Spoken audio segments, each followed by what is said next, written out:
Einen wunderschönen guten Tag, ich bin Nils und das hier ist Telespieltumult und ich will mir jetzt einmal ein Spiel geben namens Adios. Das ist kürzlich im Xbox Live Gold erschienen als eines dieser monatlichen Spiele. Laut How Long to Beat dauert es nur so unter 2 Stunden, es durchzuspielen. Das ist also auch der Sinn und Zweck dieses Videos. Ich will es also einmal durchspielen, weil so ein kurzes Spiel, das ja, sollte man, das also, ja, was anderes macht keinen Sinn, sag ich mal. Ich weiß nichts über das Spiel. Sonst, der Entwickler Mischief, keine Ahnung. Soweit ich es gesehen habe, ist das ihr erstes Spiel. Ich habe keine Ahnung, wo die herkommen, also aus welchem Land beispielsweise, wie groß das Team ist. Wahrscheinlich klein, ist ja ein Indie-Spiel. Ich habe von den Screenshots her das Gefühl, das geht eher ein bisschen in so eine adventurige Richtung, vielleicht aber auch eher so eine Art, ja, sowas wie vielleicht so ein Telltale-Spiel. Schauen wir mal.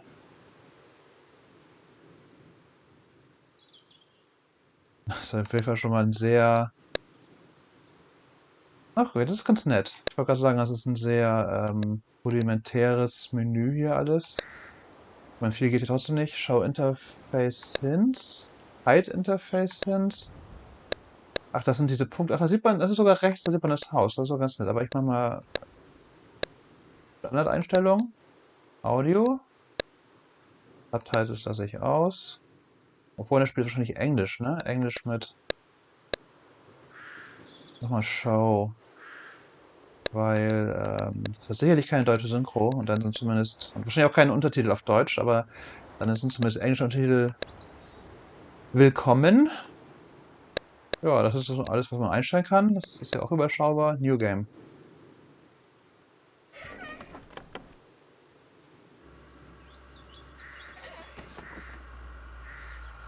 Okay. Mach erstmal nichts.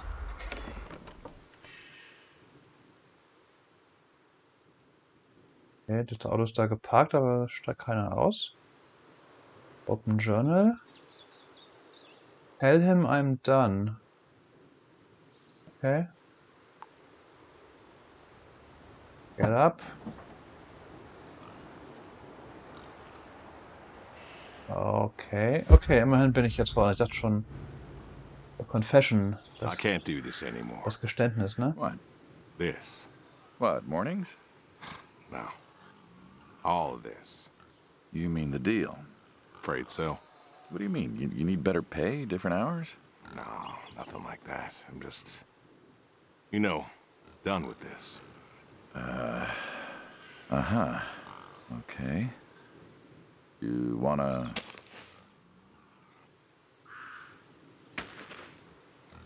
You wanna? Hä? Und da kann ich jetzt No oder Yes sagen? No. No. Suit yourself. So, Okay.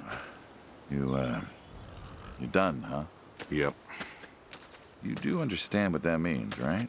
Okay, er macht jetzt irgendwas. Macht er? What does it mean? You know what it means. Mine's made up, I'm afraid. It doesn't work like that. You know that. I must be getting forgetful in my old age. Uh-huh. Nothing I can do to change your mind.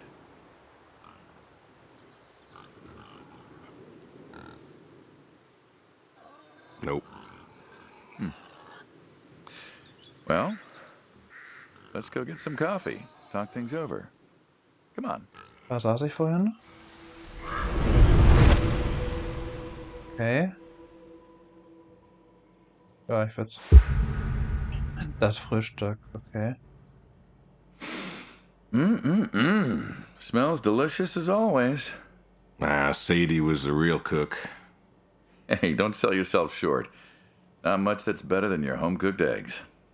Hope you don't mind, I left out the bell peppers this time. Can't stand them.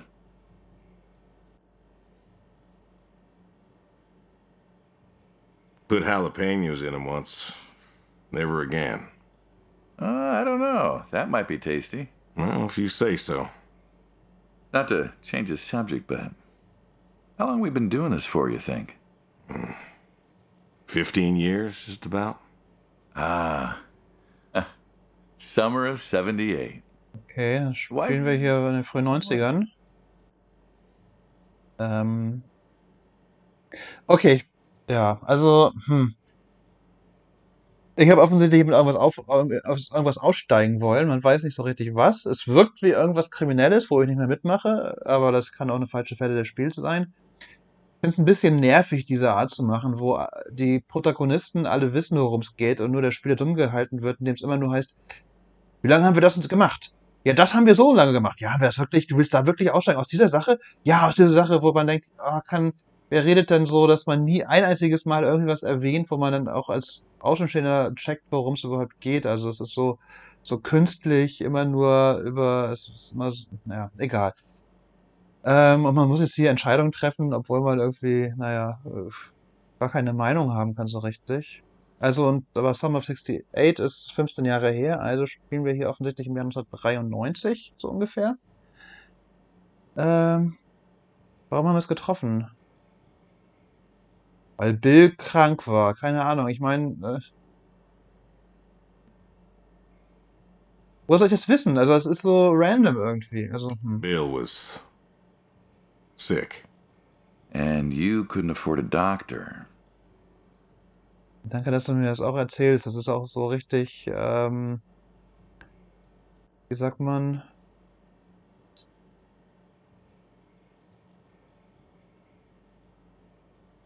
Ich soll mir jetzt hier meine Vergangenheit ausdenken oder was? Aber das ist ja nun nicht. No, we could not. So you needed my help. You or God's. Well, here's what I remember. I had a problem that night, and Jimmy was trying to help me solve that problem when who should come in through that door but you?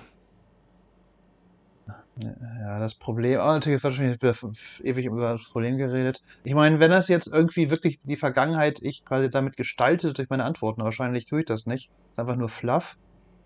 Und es ist irgendwie so eine Pseudo-Entscheidung irgendwie.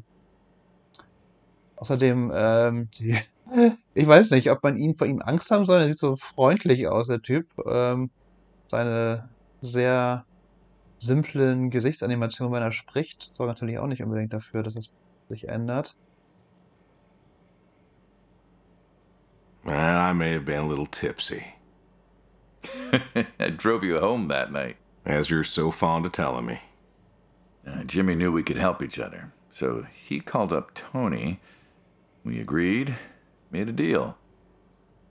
We all agreed. Ugh. Anyone ever tell you you're no good at making coffee? Er hat doch gar nicht getrunken gerade, oder?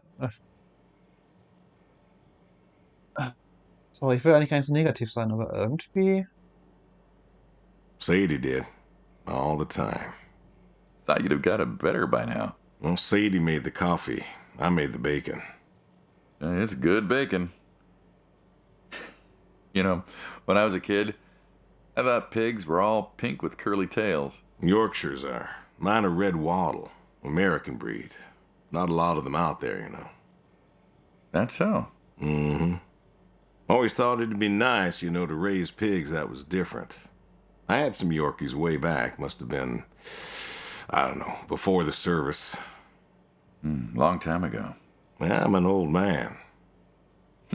You and me both. So why the Waddles? Funny name. Like I said, American breed. Nearly went extinct. Thought I'd do my part to keep 'em alive. And that tastes good. You aren't wrong. You know, the other day I was reading the paper. Look at you, an intellectual. Maybe.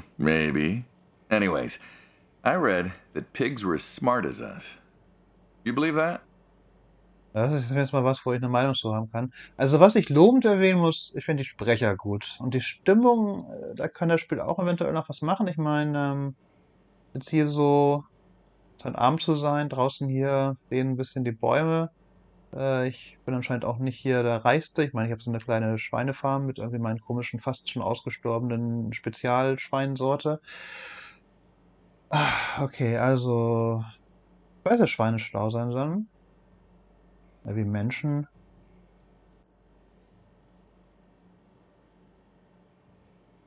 I suppose so. How smart do you reckon? Oh, smarter than people, smarter as us. Smarter than a dog sind sie. Das, glaube ich, sagt die Wissenschaft sogar. Smarter than a dog? Think we could teach one to play fetch? Not today. Do you think the pigs know Know what? that they're food? Oh, pigs don't think like that. How do you know? 'Cause I know pigs. Pigs ain't like us.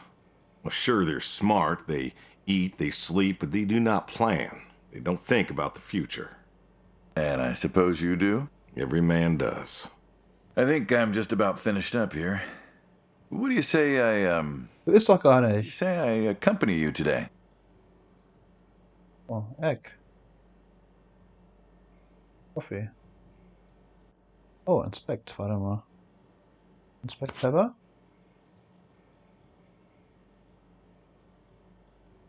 Mhm. Kann ich den Salz auch inspekten? Kann ich auch inspekten. Org. Was? Also was war die Frage? Also auch das ist jetzt natürlich sehr primitiv gemacht, ne? Angeblich sollen sie hier essen und trinken, aber er sitzt die ganze Zeit still da mit mit seinen Armen hier irgendwie in so einer Halb-Acht-Stellung. Well, I think I'm just about finished up here. What just say I accompany you today? What? How do you reckon? Well, my visits are always so short. Figured I could help you out with some chores. Maybe figure out what's going on with your little sports truck in the garage. As long as you're okay with shoveling manure first. What about your sidekick? Protege. When I retire, he'll be the man you'll be dealing with. Good guy. Smart. Discreet.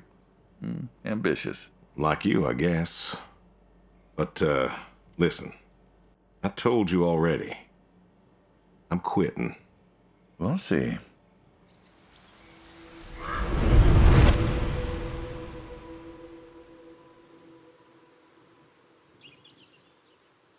Was? 38, 31? 44, 39? What? 51? Ach so, das sind Ziele. Oder was?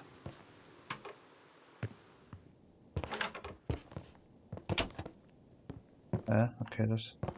Oh Gott, du verfolgst mich. Okay, das. Ich weiß gar nicht, ob das ein Horrorspiel noch sein soll, wird, was auch immer.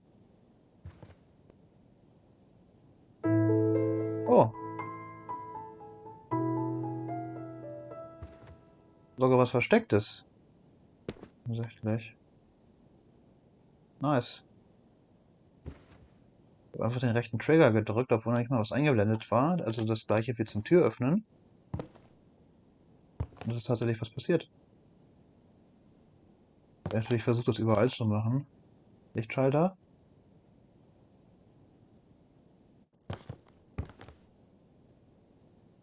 Ja, das ist aber auch kein Ziel. Ich weiß nicht, was diese Zahlen da bedeuten sollen.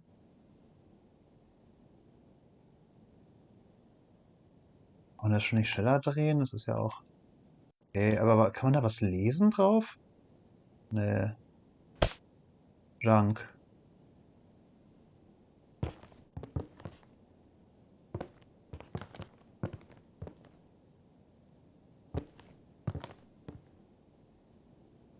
Share. Hier haben wir hier eben gegessen? Nee, wir haben nur in der Küche gegessen. Hier haben wir eben gegessen. Also.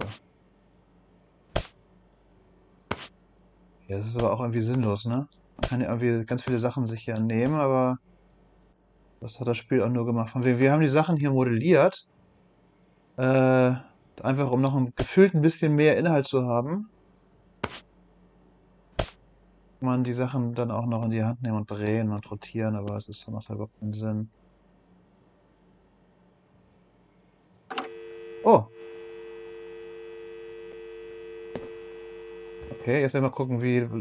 Ach nee, man kann nicht. Okay, man kann nicht ewig weit weggehen. Schade. So, jetzt auch wieder mit X, obwohl das hier gar nicht eingeblendet war. Ach so, mit dem Trigger. Okay, mit dem Trigger ging das genauso gut.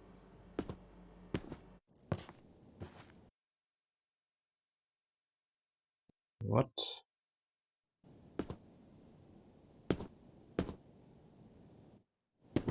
Ich weiß nicht, warum das gerade so ein Aussetzer war. Lag aber wahrscheinlich eher mal am Equipment als am Spiel, würde ich befürchten. Wenn man so HDMI-Switches und HDMI-Splitter und so hat, dann kann sich mal irgendwas verschlucken. So, jetzt will ich mal zu einer dieser Punkte hier hingehen. Und das Ziele. Approaching Scene. Okay. Gibt es irgendeinen Knopf, mit dem ich schneller... Ach, ich kann sogar hüpfen? Okay. Okay, wahrscheinlich kommt dann das nächste, sowas wie Breakfast und so. Wenn ich da hingehe, dann sitze ich ihm wieder gegenüber oder so. Ich will nur mal kurz gucken, ob ich mit irgendeiner Taste auch laufen kann. Ah, ducken kann ich mich sogar auch noch, okay. Gucken, ob das nochmal im Spiel benötigt wird. Jetzt werden wir gucken, machen wir mal Approaching Scene. Have you now? Figured it was some old check at first, but every time I ask what it... I have not, no. Warum... Did you now? Was? Ist das... Ich kann nicht mehr nach vorne laufen. Ich kann nur noch rückwärts laufen. Ne, jetzt kann ich wieder nach vorne laufen. What the fuck? Kann ich wieder nur rückwärts... Jetzt kann ich nur rückwärts laufen? Irgendwas ist hier doch total verbuggt gerade. Auch, dass ich ihn nicht gesehen habe. Was ist denn... Sorry, es sieht wahrscheinlich total komisch aus, aber... Ich kann rückwärts laufen, ich kann aber nicht vorwärts laufen. Manchmal kann ich wieder vorwärts laufen. Also jetzt zum Beispiel... Nee. What the fuck? Kann man irgendwie... Mal Restart ziehen. Wo bin ich dann? Huh. I've always wondered what was in this shack. Have you now? Figured Ach, jetzt ist er auch just an da. old shack at first, but every time I asked what was in there, you haven't been forthcoming. I have not, no. Tried to take a look in the window once.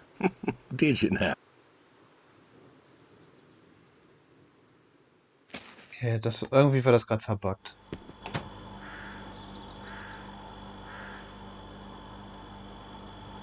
Ta-da! Beautiful, right? Pop machines. Here I figured you had a deep, dark secret. We have a deep, dark secret. This here is one of my hobbies. What, collecting them? Well, sure, I collect them, I guess, but that's not really the point. Is there a point to any hobby? Well, it depends. What I meant was that it's no fun to just collect them. I fix them up. That's where the real fun is. Makes sense.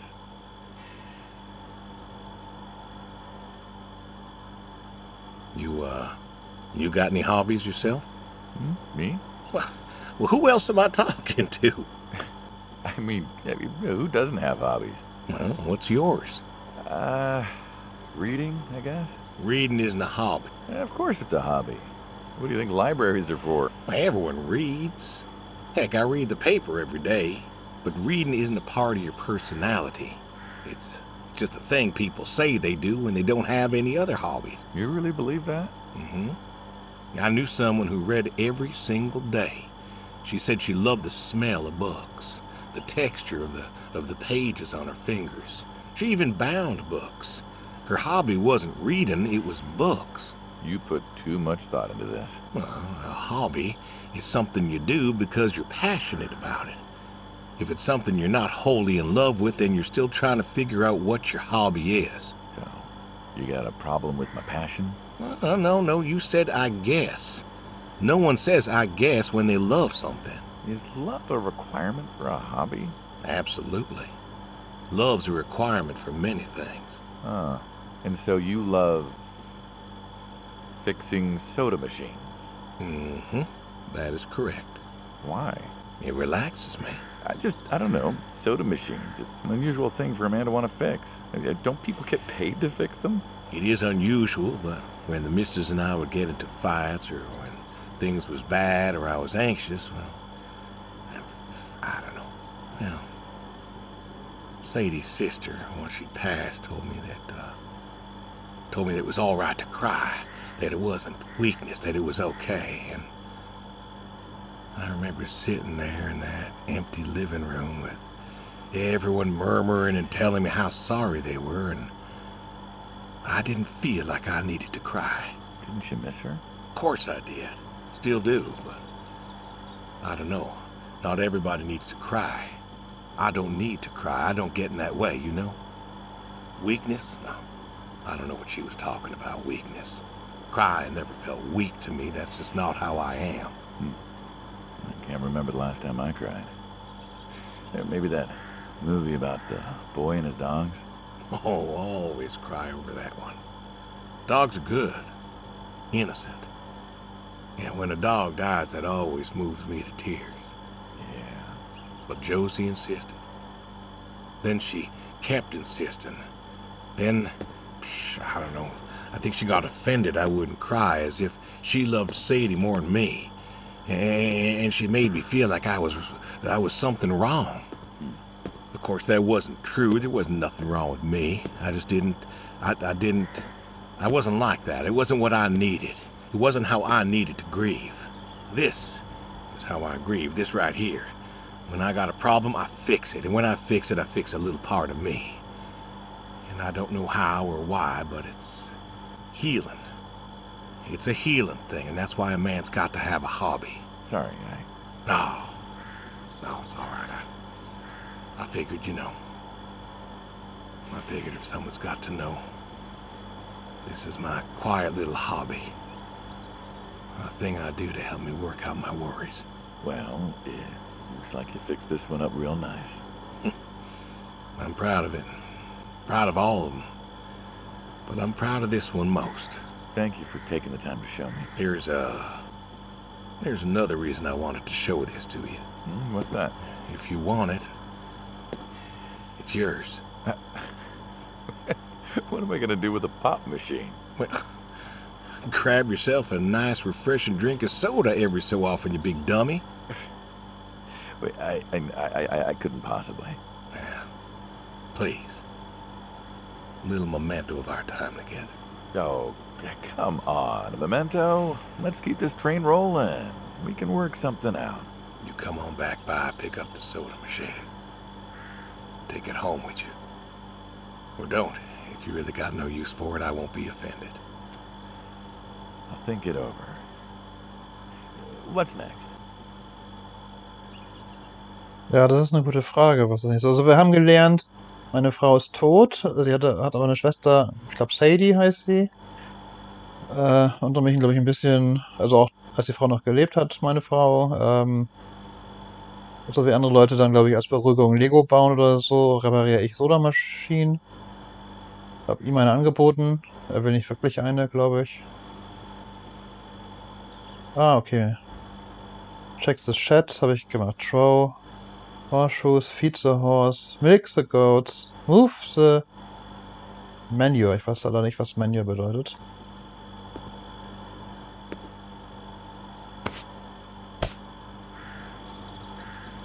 Inspekten macht meistens wenig Sinn. Kann ich hier irgendwas drücken? Tab.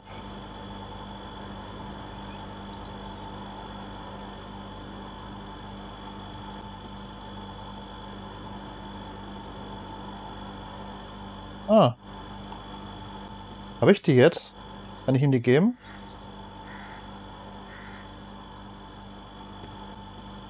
Was kann ich denn damit jetzt machen?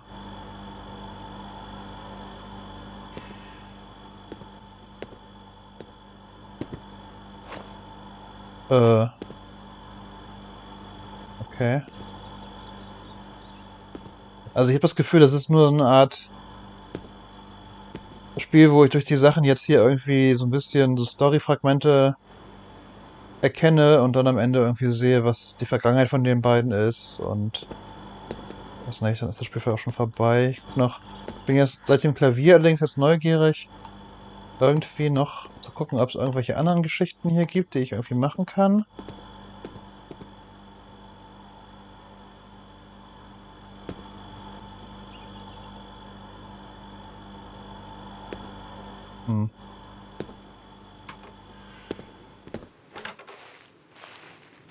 Ich werde jetzt erstmal das Haus komplett durchsuchen, weil auf sowas stehe ich, mir Häuser anzugucken. Ich bin davon irgendwie abgehängt. Vielleicht war das auch das ganze Problem, ne? Er war irgendwie nicht mehr da.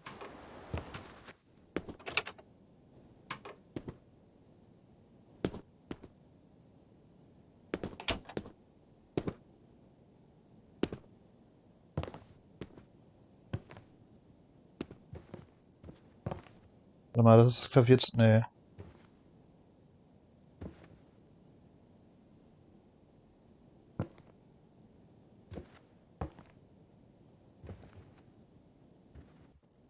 Dr. Was? Dr. Weinkauf? Dr. Beaufort. Ja. Hier ist wieder Dr. Weinkauf. Naja, das ist halt bei so einem Spielen. Oh, ich kann mich in den Stuhl setzen. Hallo, Typ. Ja, in den Keller will ich noch nicht. Das machen wir mal als letztes. Aber hier waren wir jetzt überall. Ne, hier ist das Klavier. Ich glaube, hier unten habe ich jetzt jeden Raum gesehen. Da sind wir durchgelaufen. Dann gehen wir erstmal nach oben. Fangen wir rechts an. Bill. Bill. Bill ist auf jeden Fall ein Jugendlicher. Vielleicht mein Sohn, der weg ist. Fools.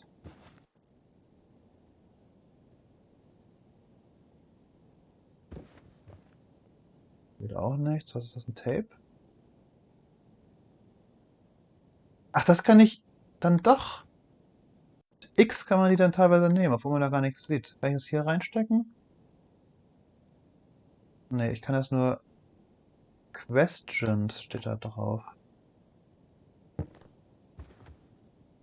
Wenn ich dann nochmal X drücke, wirft das aber so komisch durch die Gegend, ne? Jetzt sehe ich das da unten rum. Muss man doch, ist das, kann man das. Das ist eher so ein Funk, so ein Hobbyfunk-Ding, ne? Das ist nichts für Tapes. Gut. Ah, oh, warte mal. Hier ist ein Tape-Deck. So, kann ich jetzt, wenn ich X drücke, das da. Ah, okay.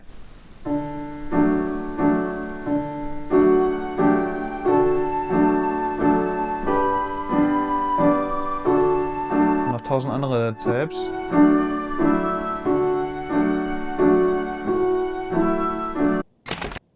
Ups, aber da standen Questions drauf. Das wundert mich jetzt.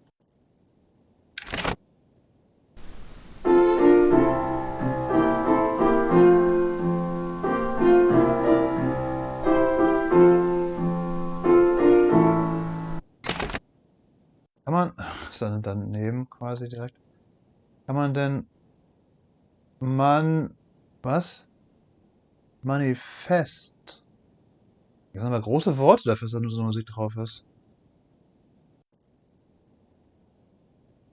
For, warte mal, was? For sale only? Ach, warte mal, hier kann man for sale sein.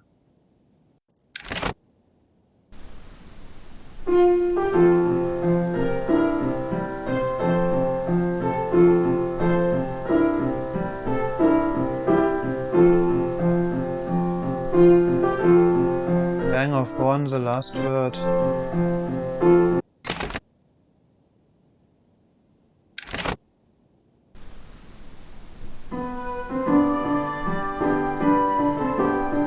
Okay. Kann ich die doch auch bestimmt nehmen, oder? Aber kann ich hier eine Kakophonie machen?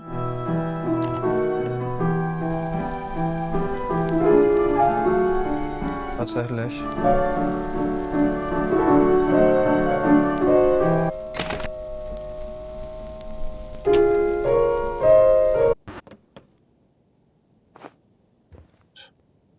Sorry, ich weiß nicht, ob man das irgendwie cleverer machen kann.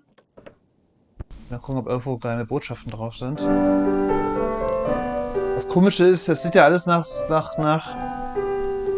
Also die Musik passt überhaupt nicht zu dem Zimmer irgendwie so richtig. Ich meine, es sieht ja aus wie das Zimmer eines Jugendlichen, der irgendwie Punkrock hört. Und das ist ja alles Klassik. Was jetzt einfach noch geheime Botschaften wären.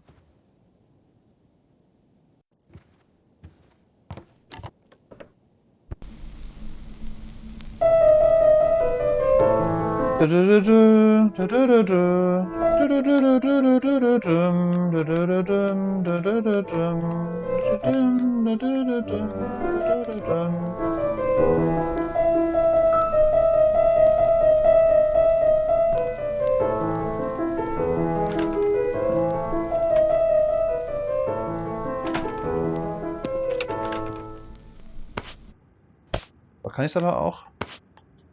Nee, wenn das... Was ist jetzt los? Vinyl-Vibes. Okay. You listen to a single record.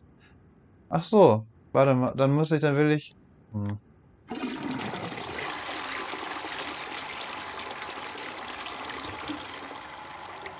Bathroom. Ach so, jetzt kann ich ihn aussperren? Nee.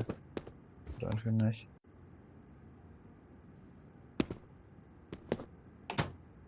Oh. Ach nee, du bist reingekommen, hast die Tür zugemacht, ne? Deswegen ist der Sound, okay.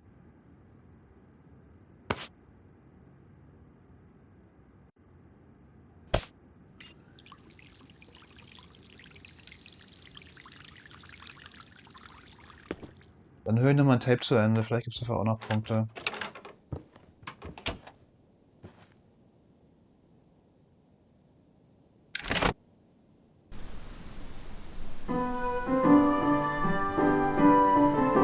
Bist im Weg, Meister. Ah, das kann ich gar nicht mehr bewegen. Ich häng fest. Ohne Scheiß. Ich kann die nicht zumachen, die Tür. Ich kann mich nicht bewegen. Oh, ich bin gesprungen. Auf die Tür drauf, offensichtlich. Also das ist schon eine wilde Wahl hier von Microsoft als eins der monatlichen Spiele. Es ist schon... Ich meine, es hat seinen Charme. Aber es wirkt sehr indie. Also sehr unrund und nicht richtig wirklich feingeschliffen.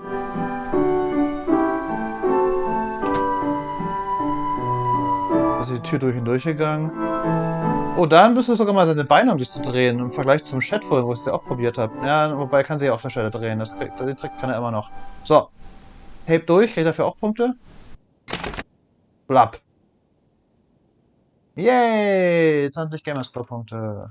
So. Du musst jetzt da ein bisschen weggehen, Meister, sonst komme ich da nämlich nicht durch. So, danke. Okay. Bilder sind so unscharf, dass man da jetzt auch nicht groß was drauf erkennt. Das ist nicht Bathroom? Bedroom, okay. Okay, man kann sich auf jeden Stuhl einfach draufsetzen, ohne Sinn und Verstand.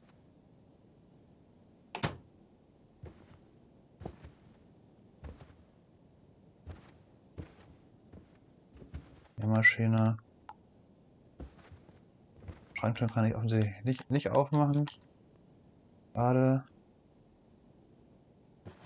Hier scheint gar nichts zu gehen. Processing. Ah, das ist eine Dunkelkammer. Okay, das ist interessant.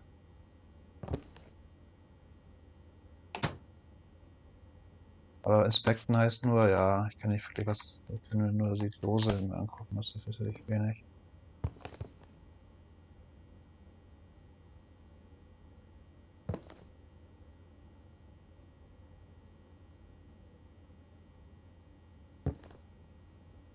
Die Steuerung, aber ich drücke jetzt einfach immer ständig rechten Trigger und X, weil ich immer noch nicht genau verstanden habe, welcher Knopf genau wann was macht.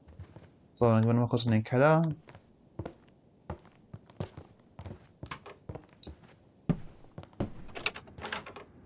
Oh.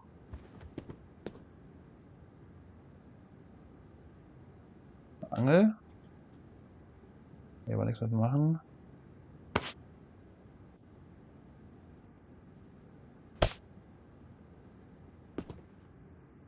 Schon viele Waffen. Na gut, vielleicht passt das ja zu der Geschichte von den beiden. Keine Ahnung. Ja, das war recht unspannend.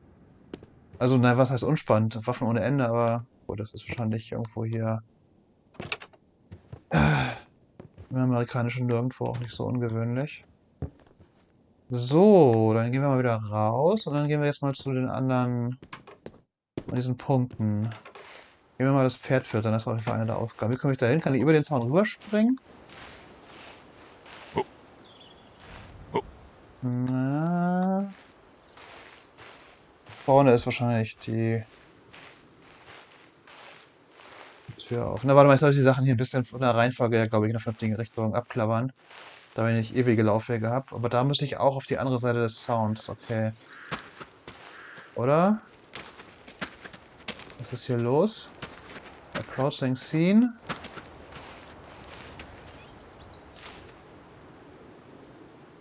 Was genau ist das? Was für eine lange Sandkiste, aber ich fürchte, das ist was anderes.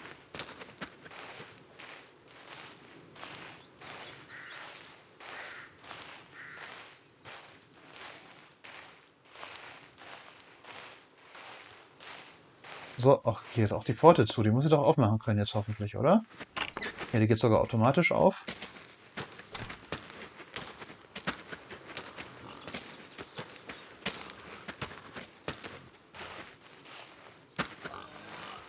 Hm. Okay, ich will mal gucken, wann eine Invisible Wall kommt. Kleiner Test. Wie weit kann ich jetzt den Weg laufen? Ach, da ist ein. Ich sehe schon, da ist diese Pforte. Weiter komme ich wahrscheinlich nicht. Ich will aber trotzdem mal, wenn man nicht so langsam, so ewig. Aber hier sind keine Secrets mehr versteckt, glaube ich, oder? Man kommt hier auch einfach nicht durch. Die Bäume sind so gestellt, dass man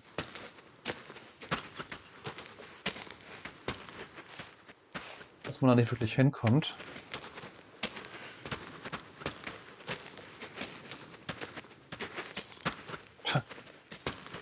Okay. Das ist schon eines der seltsameren Spiele irgendwie, die ich bisher gespielt habe.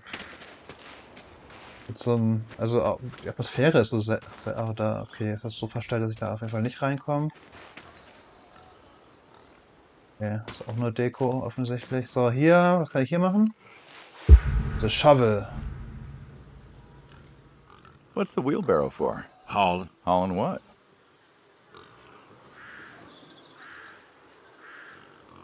Cow pies. Cow pies? Proverbially. And what are we supposed to do with this crap? We are going to fertilize. Well, not now, it's October, but we're going to put it in a nice big pile where it belongs.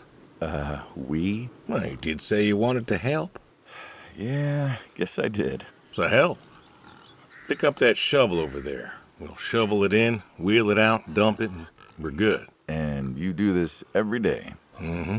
Most every day. And you want to keep doing this every day. It's my routine. Shoveling shit. Someone's got to do it. That isn't the first time you've told me that. Oh, yeah? Vietnam. Yeah. You know, I did some digging on you. Personally, not the shit kind. Know what I found? I reckon you'll tell me. You went back. Nach Vietnam? What happened that day in the valley? You saw the report. I'm not going to talk about it. Come on. No. Suit yourself.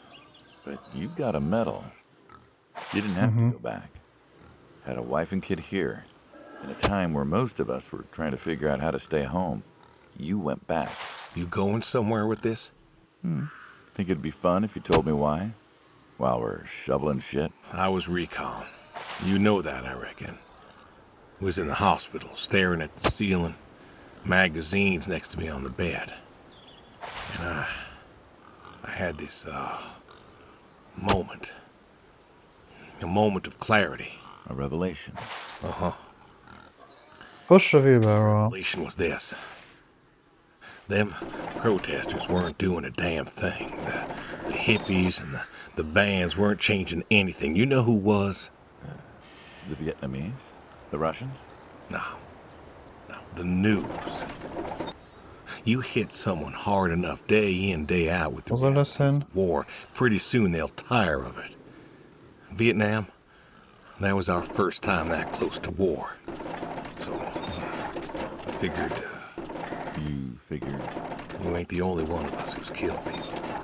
Why do you think I offered you that job back in 74? Turned it down for the same reason I went back. They were telling us our patriotic duty was to go and fight for our country. Well, that's what I did. You weren't recon when you went back, though. Went back with a camera.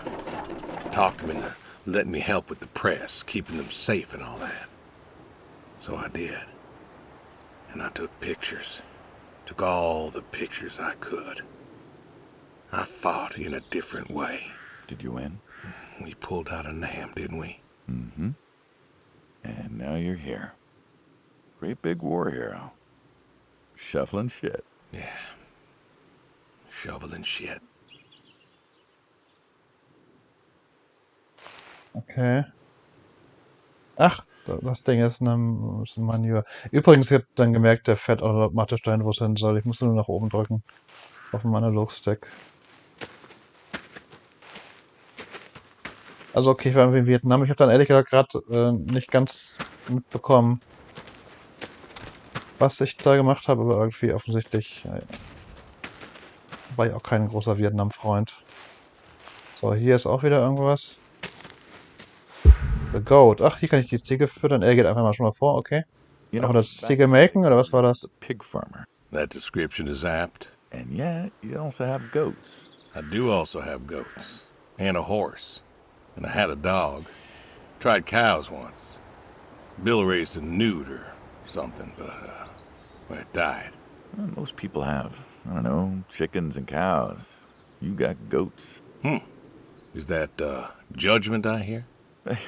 No judgment, no. Just wondering, why goats? Goat milk. There can't be much profit in that. Well, there's enough. Besides, I had you. Have. You still have. As I've said, I'm no longer interested in that particular revenue stream. We're the ones who sever ties. And you don't want us severing ties. I believe I made myself clear. You know, I feel like we've had this conversation a couple of times now, and you still don't seem to get that I'm done with this line is just gonna look really silly at the end of the day. You were asking me about goats.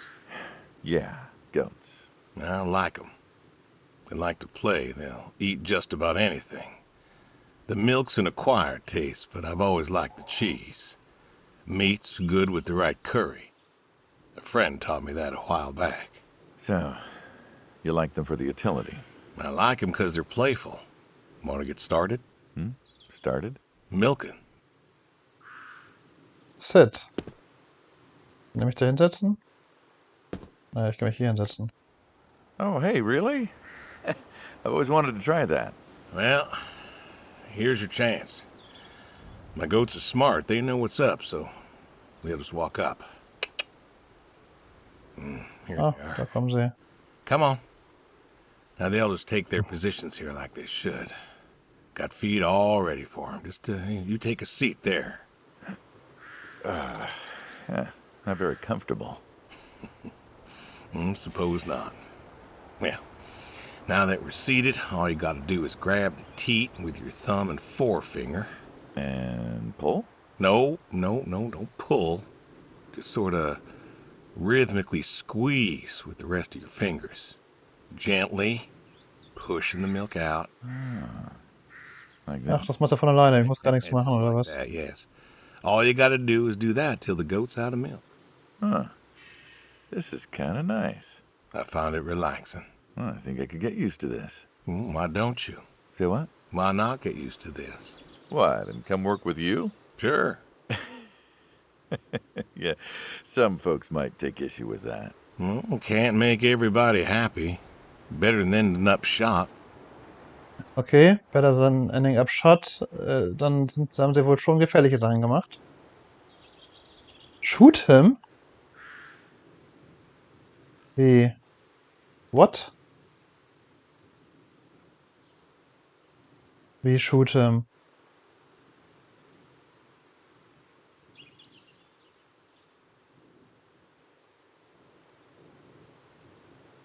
Ach so, ich kann ihn Hey! mit Milch beschießen. Okay.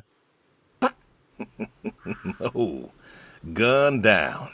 Life over just like that. I usually get to shoot back. Well, we all wind up dead in the end, don't we? I'd rather live as long as possible. What good is that? Living? What good is living if you ain't happy? Who says I'm not happy? I'm not. You could be. I don't think I could. Well, that does it for the goats. Still Oh Gott, die Animation. thinking about what I've been saying? I haven't stopped. Changed your mind? No. No, I have not. Okay, jetzt habe ich das auch. Nur noch das Haus füttern und die Hufeisen werfen. Also ich mag die Unterhaltung zwischen den beiden und ich mag auch vor allem meinen eigenen Charakter. So, der wirkt schon sehr glaubwürdig in seiner Art, ne? So ein bisschen erfahren, älter, kein Bock mehr auf den ganzen Scheiß, aber irgendwie auch noch trotzdem so ein bisschen Herz am rechten Fleck. Er mag die verspielten Ziegen.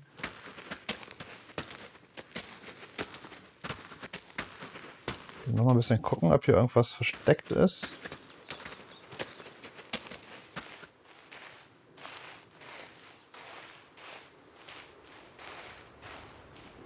Ah, ich weiß nicht. Ich werde mal eher den Sachen folgen, glaube ich jetzt. Vielleicht komme ich an der Stelle ja eh noch später ran. Da ist das Pferd, was zu füttern ist. Ach, das da hinten ist ein Hufeisenwurf-Ding, was ich für einen Sandkasten gehalten habe. Dann. The Horse. Bin mal gespannt, ob wenn ich alle Punkte durch habe, ob da noch so eine Art Finale kommt oder so. What's that got to do with anything? Well, pigs, I get. Goats, too.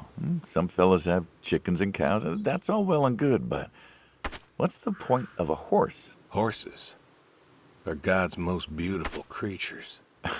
What, you just keep a horse around because they're beautiful? Horses belong on farms. Uh-huh. You haven't got a saddle for him, so you don't ride him. He's no racehorse. Can't eat him.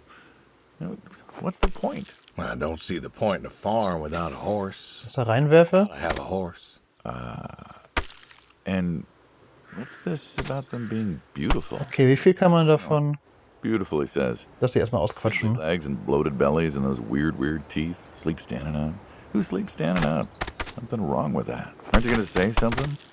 Ah, okay. Mehr als 4 können da nicht sein. Oder doch? Ach so, das war wegen der Zeit, oder was?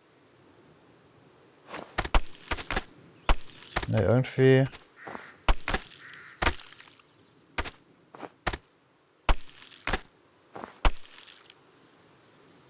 Weil ich dann wieder eine nehme, geht ein Apfel wieder weg. Okay, schade. One day maybe this fella will understand. There you go. There you go. To me, I mean. I keep apples here 'cause he likes them. Likes the salt lick, too. Want to feed him one? Nah, I'm good. Eine noch, oder was? Suit yourself. Alrighty, here you go, boy. No, I gotta get going. Oh Why Mann. don't you walk on past your rest a spell? Horses give me the willies. Can't see why. Okay, jetzt ist nur noch Hufeisen werfen angesagt. Warte mal. Kann man hier noch irgendwie...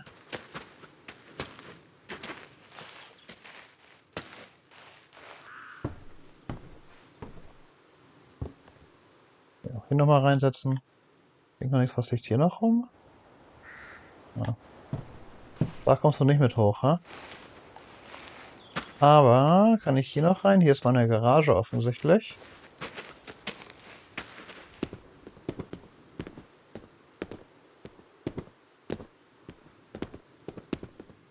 Oh, noch ein paar extra Autos hier.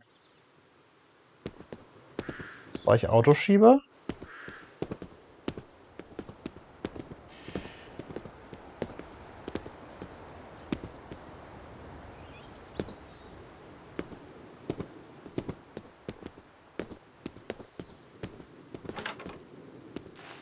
Oh. Ein Bunker?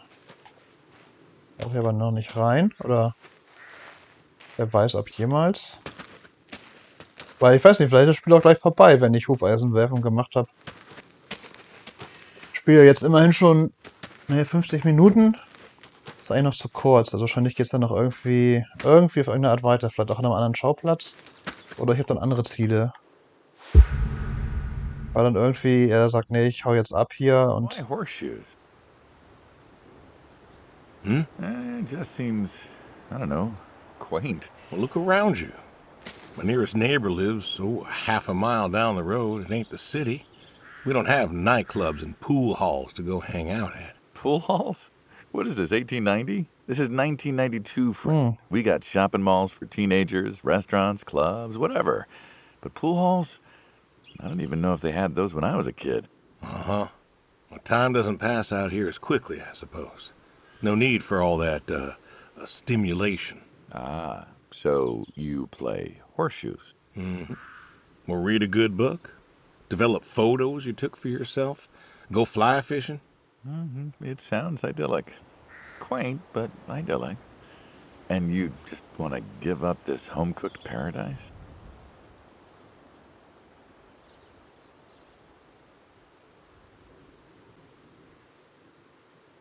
Kann ich alle Sachen hier nicht auswählen? Hm. Doch. Nee, hä? Ich darf die nicht auswählen. Sounds idyllic. Okay, die Sachen kann ich aber nicht machen. Lonely, too. Komisch. Get you a nice place in the city. Never was one for crowds. Thought you said you were lonely. I'd be just as lonely in a crowd. Sadie, she, nobody else could really see me. Understand what I was. How do you figure? What? After Saigon, when I got back, all these people were hugging their loved ones or protesting or whatever, and I don't know. I never felt more alone in all my life. I was home. I should have been happy, and I wasn't. Well, it wasn't a popular war. You lost friends too, right? Yeah, but I got home. It was dark, and there was Sadie waiting for me. Porch light like a halo around her head. Oh, der war fast. And I knew I wasn't alone anymore. So you came back to your high school sweetheart. I thought he'd have married her by then. I didn't think she'd wait for me. Why not? You're a handsome guy. I bet all sorts wanted you, especially back then. Women love a man in uniform. You see that house on the hill? What, the burned out one? I always wondered what happened there. Gary Gordon, of the Gordon family. Went to high school with us. But, well, Das Haus da? farm folk. Sadie, her dad, was the county judge, so for us that's pretty high society. The Gordons owned a lot of land, and all that passed to Gary after his ma died. In high school, he'd been our quarterback after his pa paid off the school, but he wasn't a bad athlete. Good-looking guy? Oh, a real James Dean. And he had eyes for Sadie. The poor farm boy who couldn't play on the team versus the star quarterback.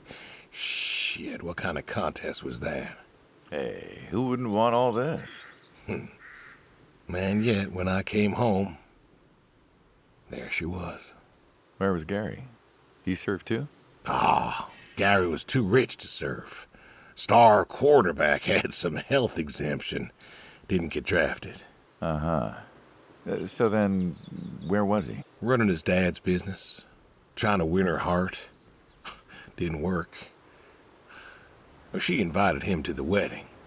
I didn't want him there, but, well, you know Sadie. Uh-huh. Well, the Gordons own most of the property around here, including the 200 acres surrounding that hill. Right. And he built a house. A house? Wait, that house? The very same. Looks like it was a mansion. It was. Why'd he build it? I don't know. To remind her what she'd given up, maybe? So, what happened to the wealthy Gary Gordon and his mansion? Well, he built it one year, must have been 1966 or so, and he went inside and he just disappeared. Then one night, about a year later, there was a storm and boom, no more Gary Gordon. No more Gary Gordon. Huh. Maybe he was lonely too. Maybe. All right, you win. What next? Nix, wir sind durch. Sniper? Okay, warte. The tree. You know what this is? Tree? Well, you ever seen a tree like it? A tree's a tree. Remember all them roasted chestnuts at Christmas? Oh, sure.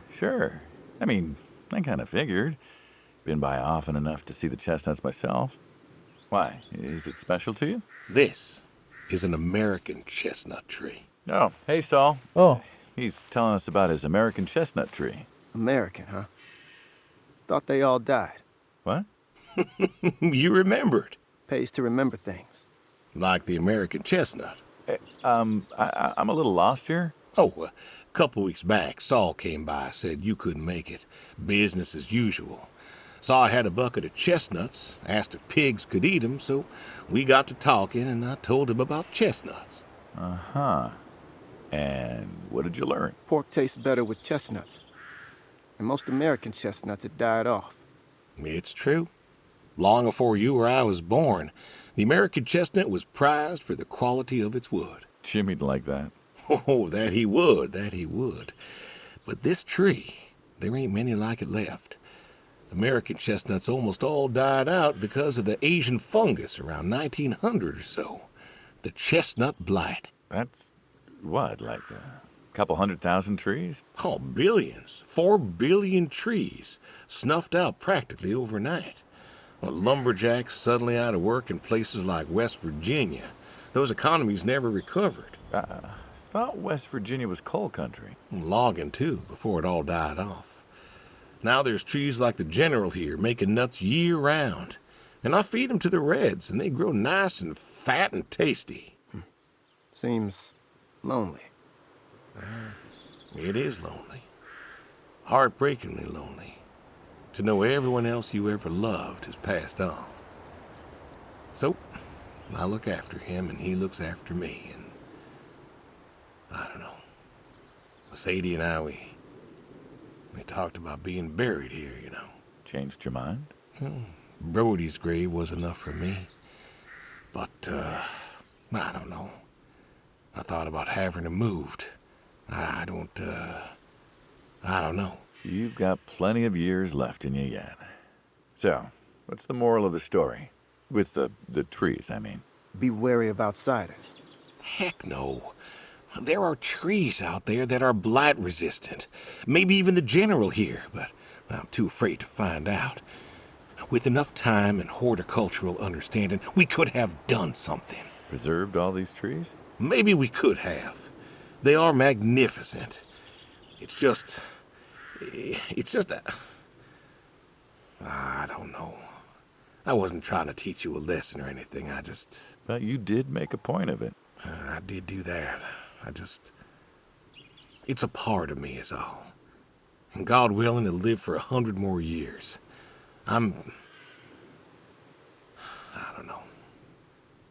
I see myself as a custodian of sorts. And one day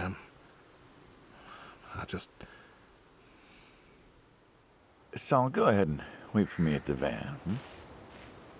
oh, okay. Hey.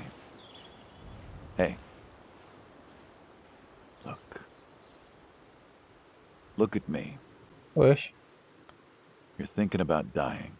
Thinking you can pass this responsibility off to someone else. You don't have to do this. Give the tree another decade of your time.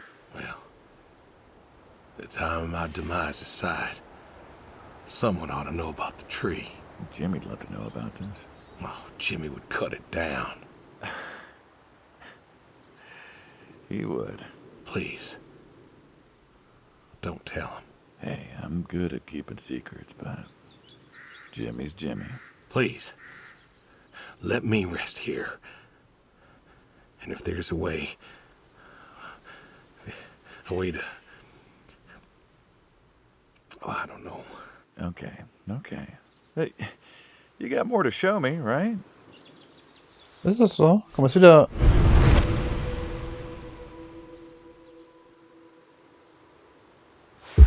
Ach, jetzt bin ich hier, okay.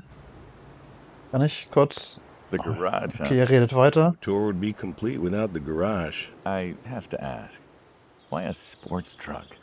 I think they're called coupe utility, but, you mean why not a sports car? Yeah, I mean, I always figured you'd have a midlife crisis like the rest of us. Sports car, motorcycle, an affair, something like that. Couldn't really say why I love these so much. Saw mine one day, fell in love. With that, Mm-hmm. Had to bring her home with me. I'll admit, it has a charm to it. But she won't run. No? Well, pop the hood, let's take a look. You're serious? Sure, already had my midlife crisis. Motorcycle? Sports car. And these puppies, well, they're similar enough. Some of them even use the same engine. We can figure this out. All right. Okay, gut. Darf ich rauslaufen? Naja, nicht wirklich. Okay, also interessant. Offensichtlich will ich nicht mehr, will ich sterben. Ich weiß nicht mehr, der Name, der gefallen ist, der auch noch tot war. Also, er sagte ja, dass er mit seiner Frau zusammen bei dem Baum da begraben werden will. War das der Baum da hinten? Und dann fiel noch, war das Brody? Ich weiß nicht mehr, war das Zimmer da oben? War das Brodys Zimmer? Das mit dem Schallplattenspieler und so? Also ist mein Sohn auch schon tot? Wäre natürlich irgendwie Sinn, also er ist ja sehr alleine. Wenn ich noch einen Sohn hätte, wäre ich ja nicht so alleine. Okay, so, dann ja, machen wir weiter. Pop the hood from the driver's side door. Okay. Now, let's see here. Can you get me that drop light? My eyes aren't what they were. Die Droplight. Das ist das Ding hier, oder?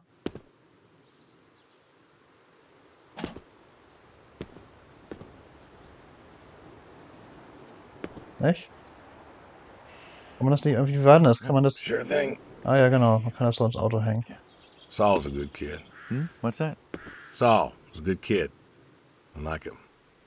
It was nice him coming by. Yeah? That's good to hear. Never met anyone with so much promise Never? in my entire life. Saul's dad was a good man.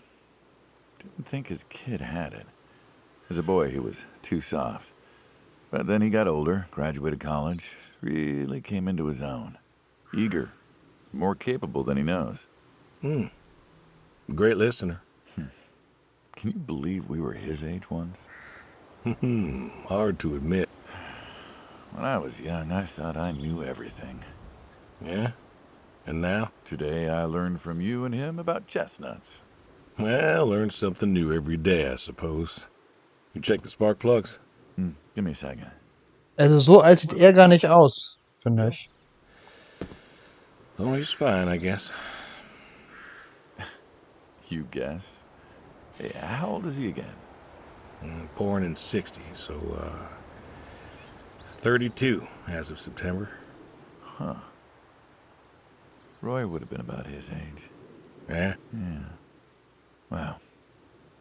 What's this about you and Bill? Oh, he don't want to talk to me no more.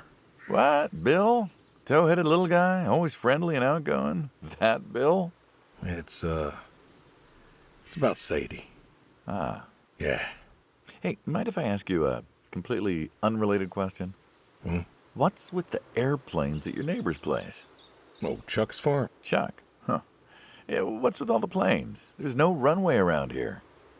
You know how farmers are. Hey, have you checked the air filter? Yeah. And yeah, I know how you are. You got plenty of junk too, but I've never seen anyone else with, what are they, World War II bombers or something? I think he has a B-36. No kidding. You got no idea what a B-36 is, have you? Yeah, have the foggiest. Well, a B-36 is a big old bomber made out of magnesium. Biggest America ever had. Took 2 train tankers to fill one up. And you could fly from Monday to Thursday without refueling. So why does Chuck have one in his backyard, plus all the others? Asked him about that once. Okay, wire's loose here. Where? Right there. So, what'd he say? Oh, dead navigator came to him in a dream. What? Dead navigator from the Korean War came to him in a dream Said the planes were in danger of being lost, and it was up to Chuck to save them. So, Chuck's crazy. Well, eccentric maybe, but, yeah. Do you believe in ghosts? If I did, I'd have a different job. Why, do you? I figure we all move on in some way. Energy is neither created nor lost and all that. So you're saying a dead navigator came to a farmer in the middle of nowhere, no offense, and told him that it was his job to preserve airplanes? Yep. So now there's a bunch of planes on a crazy coot's farm. And he keeps them safe. Can you think of a better place for him to be? Well, want to try running it? Sure. All right. One more time. Looks like she'll give you a few more years yet. Yeah. Remember Slick? Sure. He always wanted one of these. Where is he now? Fighting Saddam. Jimmy tried to find out. Classified, I heard. Good kid. Angry. Well, maybe when he gets back.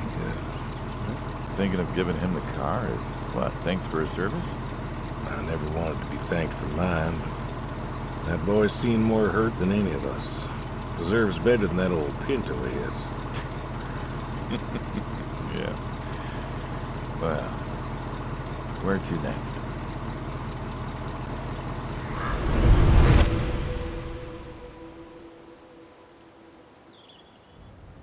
Oh, okay. Kann ich den erschießen? I always liked shotguns. Liked?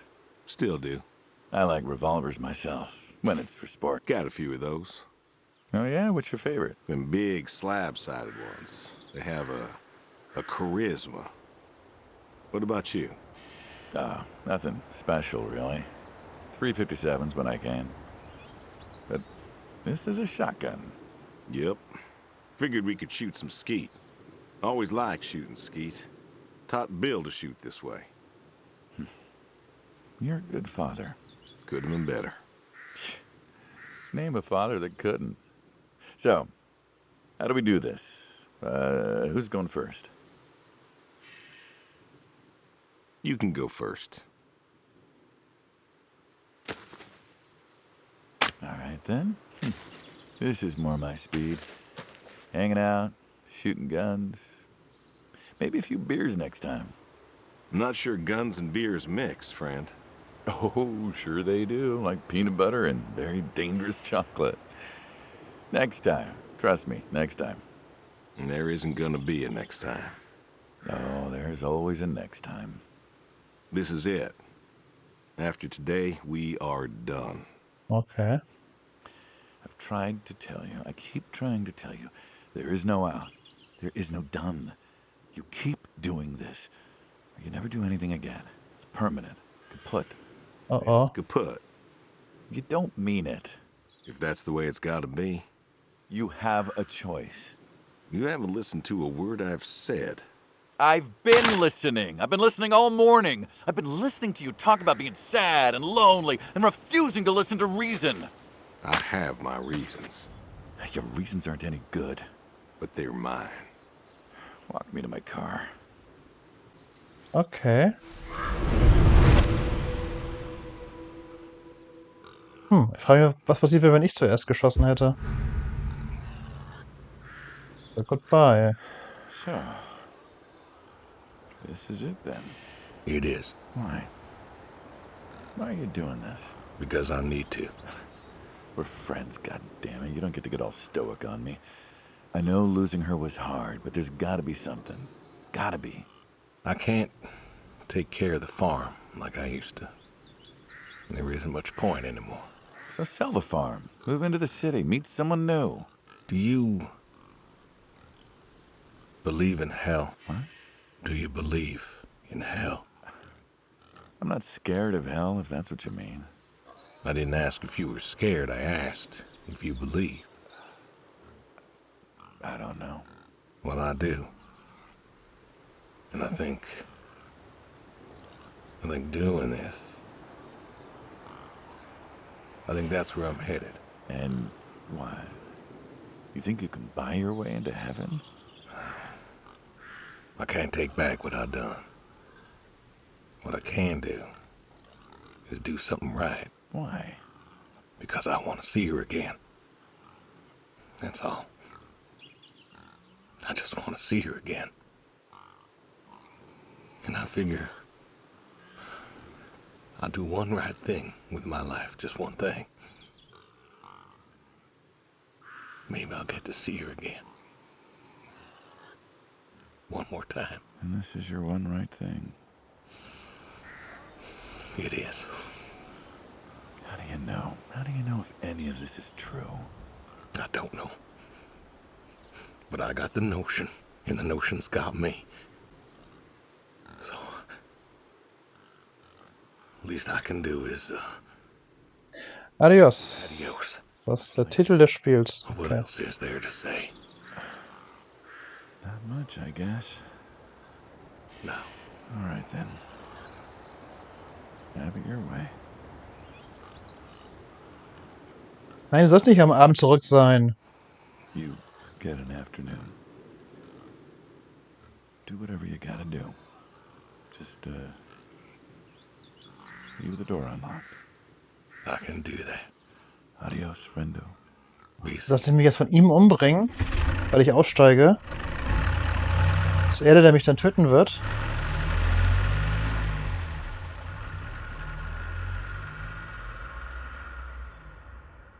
Jetzt bin ich ja wahrscheinlich in meinem Haus. Ja, das hatte ich mir schon gedacht. Jetzt will ich mal kurz gucken, welcher Raum das war. Oder war das Bills Raum? Ah, okay, Bill. Bill ist der Sohn. Was ist mein Ziel? Check on the horse, catch the fish, call the boy, call the neighbor. Catch the fish. Okay, warte mal. Catch the fish, dafür brauche ich eine Angel, oder?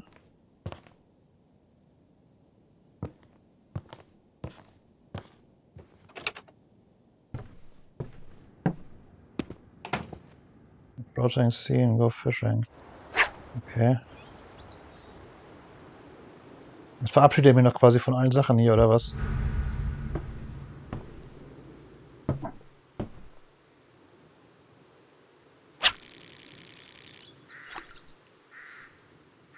Come on.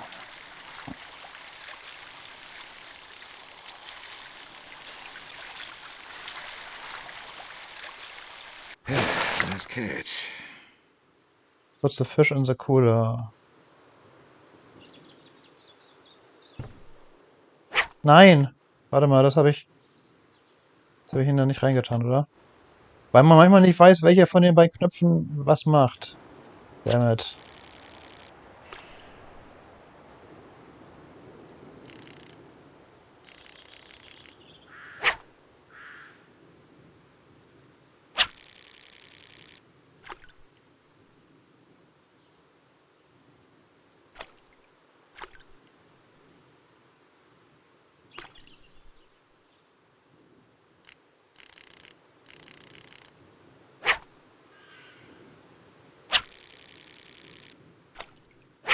Hm.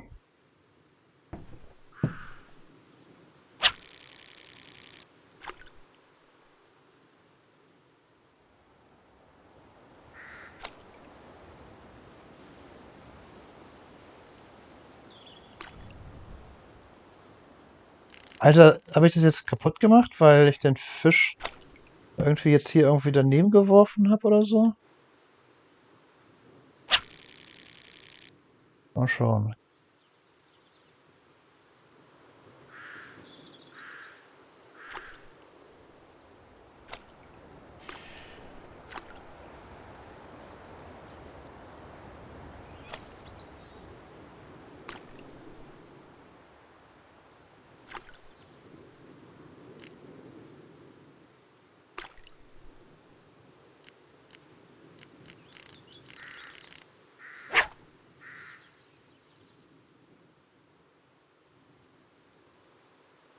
Alter, ich bin mir jetzt nicht sicher, ob ich das kaputt gemacht habe. Starte mal die Szene hier.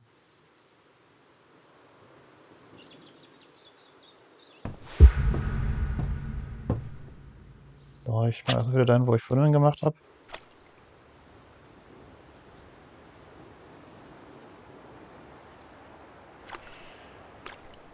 Alter, das war beim ersten Mal offensichtlich. Ich meine, der plätschert das jetzt auch irgendwie.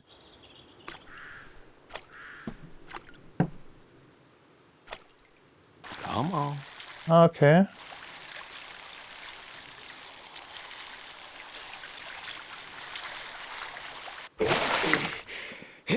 Das weiß ich wieder nicht. Welche Taste? Ooh, X? catch. Nein! Alter, das kann doch nicht sein. Muss man den rechten Trigger dann wieder drücken, oder was? Oh, Mann.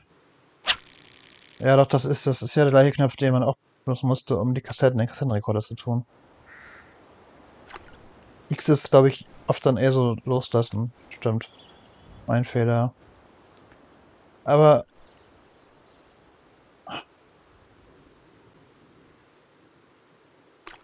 Come on. okay. So, dann gleich mal die richtige Taste drücken.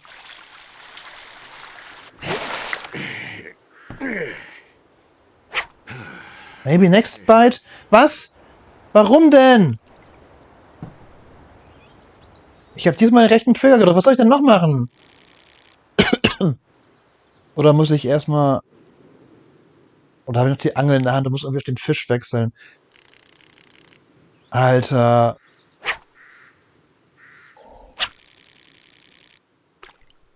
Next bite. Ich fange ihn ja immer. Es ist nur... Oh, das ist nervig.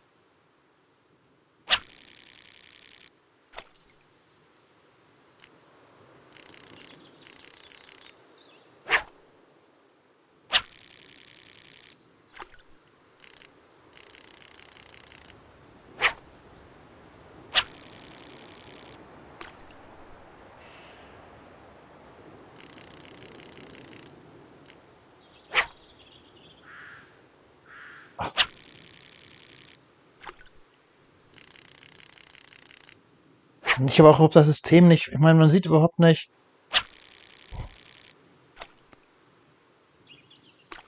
Come on. Oder muss man dann, wenn es plätschert, ziehen? Das ist der Trick.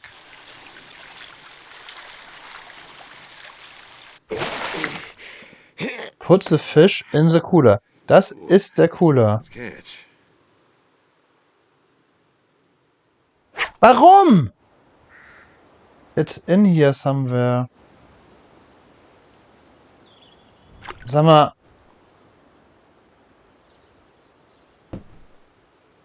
What the fuck? Ey, what the fuck?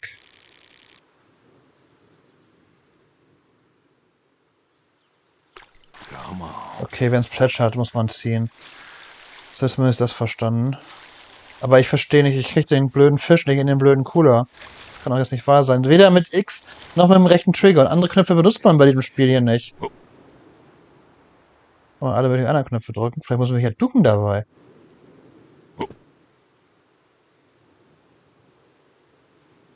Gibt es noch einen anderen Cooler? Was ist das hier? Oder kann ich nach Hause gehen? Aber das ist auch nicht, das ist doch Blödsinn. Kann ich ihn hier hinwerfen? Nee. Es gehen doch beide Tasten nicht. Also ich hab ihn vorhin gar nicht. Ich kann ihn gar nicht. Oder muss ich einfach so viele fangen? Ja, schaut mir Ratschulino. Ich meine, er sagt immer wieder was Neues, aber... Was? Oder sind das alles die falschen Fische? Weil das ist nicht der Admiral, das sind andere Fische vielleicht. Come on.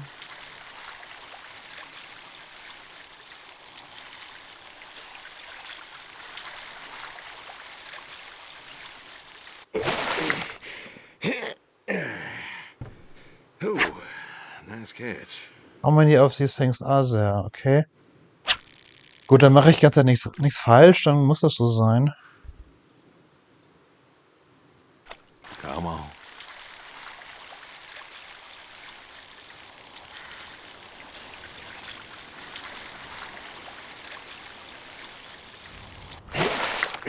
Ah, das ist der Admiral, oder?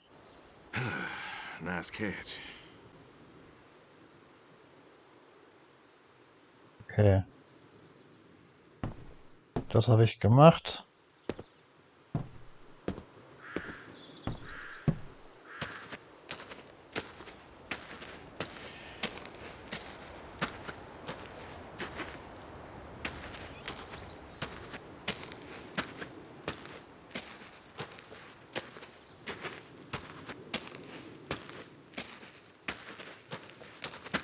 Ach, mit dem linken Trigger kann man rennen. Also wenn man nicht linker Trigger, Blödsinn. Wenn man den linken Analogstick reindrückt, dann rennt man. Okay.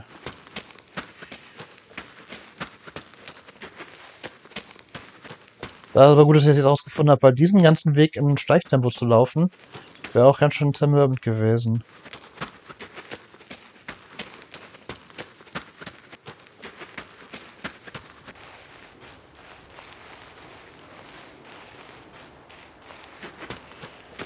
So, was wir Pferd nochmal hier machen irgendwie? So, Horse Part 2. Oh Gott. Alrighty. Das ist jetzt mein Abschied oder was? Come on now. That's a good boy. Ups.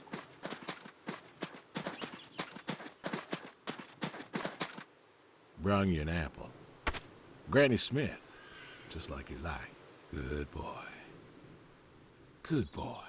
You've been real good to me. You know that? Mm-hmm. Brought me a lot Die Augen. of luck. Good times.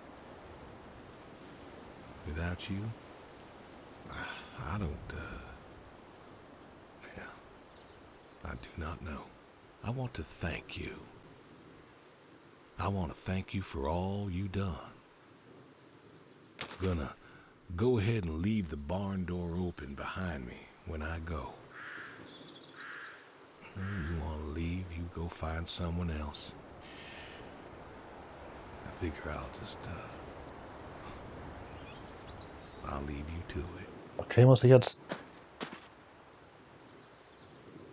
Kann ich hier eine Tür aufmachen? Ne, wahrscheinlich nicht. Ne? Das ist jetzt nur...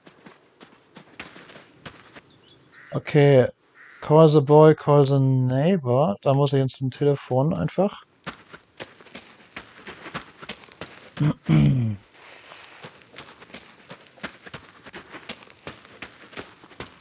Habe ich hier schon probiert reinzugehen? Auch ein Vorhängeschloss. Das bedeutet, nee, das haben wir nicht gebaut für dich, lieber Spieler.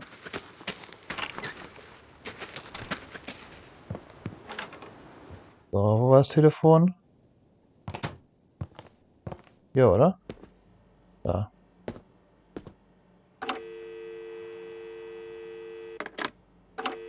Achso, kann ich jetzt hier... Ach, guck mal, Bill. Edit. Bill ist mein Sohn.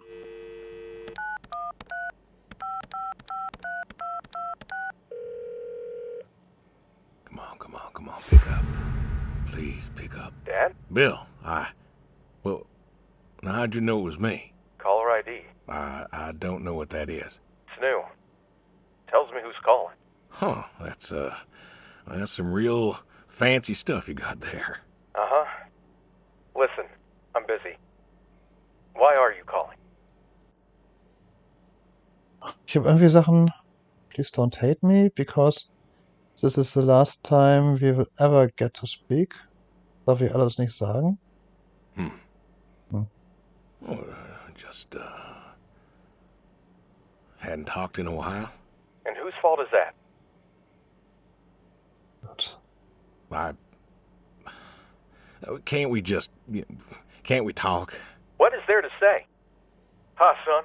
How are the grandkids? How are they? Oh, by the way, I put your mom in a rest home so I could stay there and take care of my goats and my pigs and my stupid horse.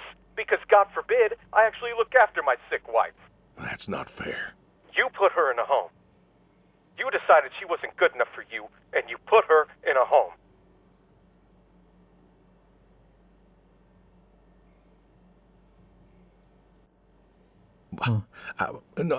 I didn't know what to do. The doctors there, they would. How hard could it be?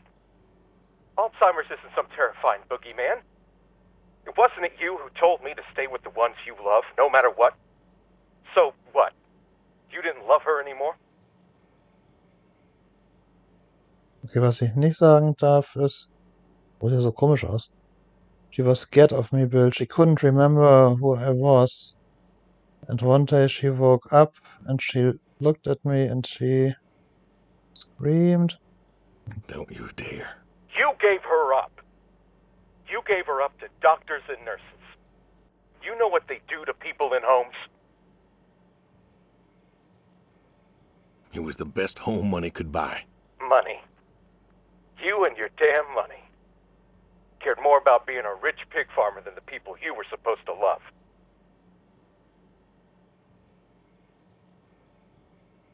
Hey, I loved you both. I did everything for you, everything. Yeah, right. Bill, I didn't want this call to... You wanted to put my mom in a home. So I'm not sure what you want matters. Bill, I just called to say... Say what? Sorry? Did you know I visited her? I found out where you put her, and I visited her. They said you visited sometimes. She was my wife, Bill. She cried, Dad. She cried. She wept and she sobbed and she kept asking me where you were. She was so scared, Dad. She was so scared. She wanted you to take her home. The doctor said sometimes she was lucid, but I couldn't. She was lucid, Dad. And I held her hand as she sobbed herself to sleep. And I kept holding her hand until they told me I had to go. Where were you? Taking care of your precious chestnuts? Feeding your heritage breed pigs? No, Bill, Save it. Talk to your goats or your pigs or whatever it is you do. Okay. Wenn wir sagen goodbye. Was ich nicht sagen kann, I love you, Bill. I love you more than I can ever say. Oder if I could tell you, I could only tell you. I just wanted to tell you goodbye, Bill. I've got some of your stuff all boxed up. If you wouldn't mind coming by in a few days to pick it up. We'll see. Goodbye, son. You'll never make this right, Dad. I'm still trying. Okay, das war nicht so erfolgreich. Okay, meine Frau ist nicht tot, sondern ich habe sie, weil sie Alzheimer hat, irgendwie in ein Heim gebracht, was man so nicht so geil findet.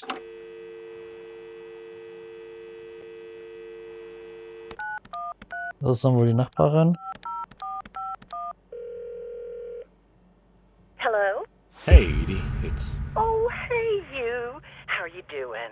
You know, I was What? just talking about you with Garth the other day. I said, Garth, you know, we ought to visit. Yeah, Edie, listen, I don't mean to interrupt. It's just, I'm on a tight schedule, and I need you to do me a favor, all right? A favor? Sure. What you need? I'm going to be out of town for a few days. Oh?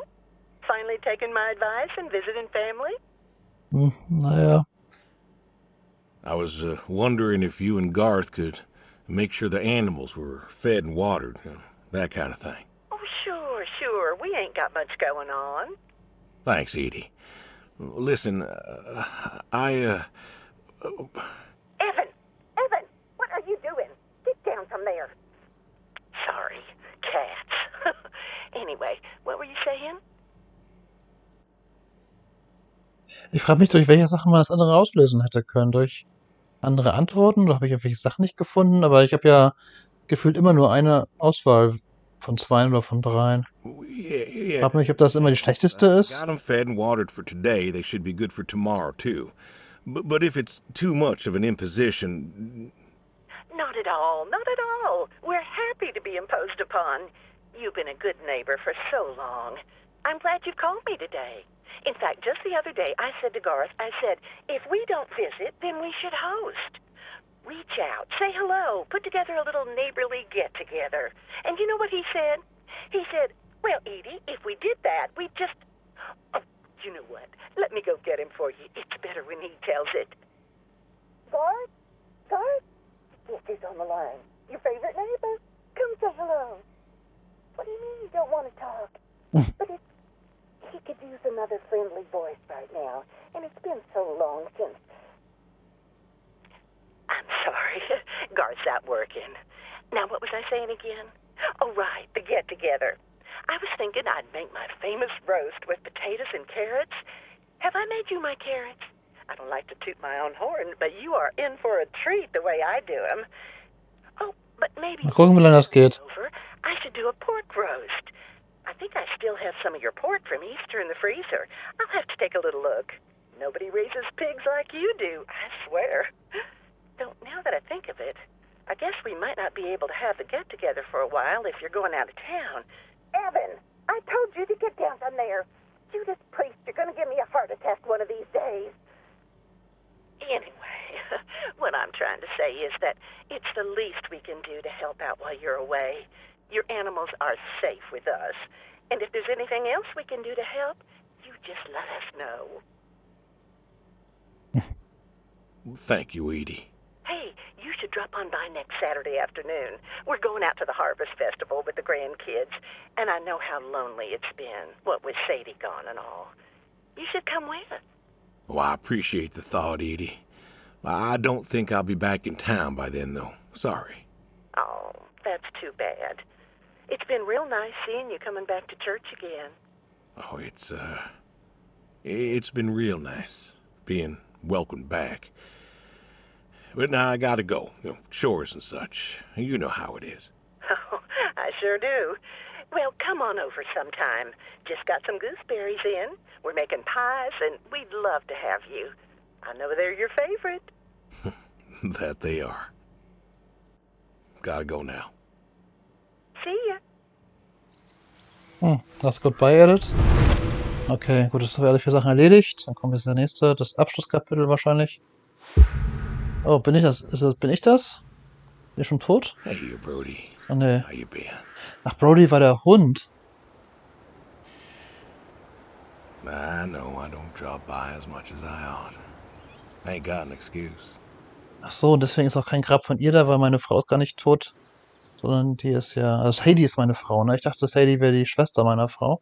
Das habe ich, glaube ich, durcheinander gebracht. Aber die hatten nur in Anführungszeichen Alzheimer. We had some good times, Brody. I remember Doug coming over, remarking on your coat. Said you didn't need no training. He'd put you with his bird dogs and you'd figure out what to do. Well, he was right. You came a-waddling over out of that lake, duck in your mouth, proud as everything. You wouldn't give that duck up. But you got the hang of it. Doug and I, we had a falling out. Haven't spoken to him since. Well, he passed, so no point reminiscing, I guess.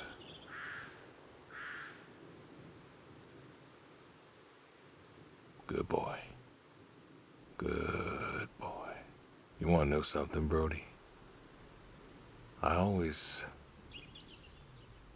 believe dogs go to heaven, because all dogs is fundamentally good. Even the mean ones, they're good too. They're just, hurt or starving or, sick or scared. So, I know where you are. And I know Sadie's probably with you right now. I done wrong, Brody. Warte mal, aber... I done wrong. And I don't know if I can make up for it. I want to tell you I'll see you soon, but the truth is I do not know. I don't know if I was good enough for you. Or her. I don't know if I did my best. So,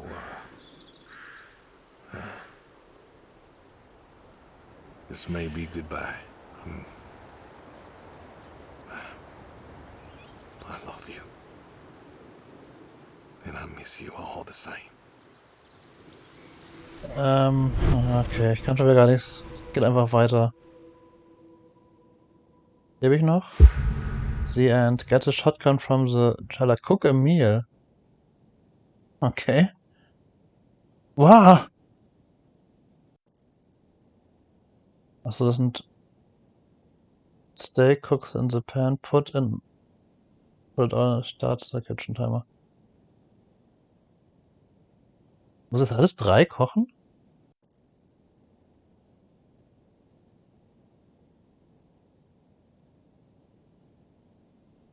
Okay, Moment, also okay. Sadie ist aber offensichtlich schon tot, weil der Hund ist schon bei ihr. Dann, ich habe vorhin glaube ich nicht aufgepasst. Dann ist Sadie die Schwester von meiner Frau und die ist schon tot. Aber meine Frau, okay, naja. Gut, jetzt muss ich.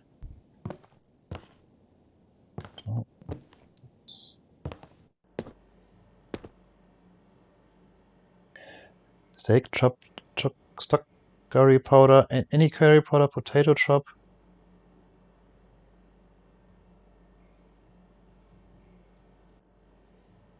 Aber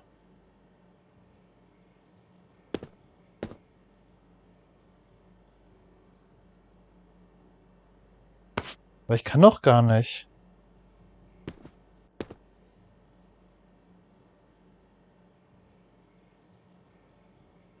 Oh Gott. Pick up knife. Oh Gott. Aber muss ich kann doch die Sachen hier gar nicht nehmen. Ich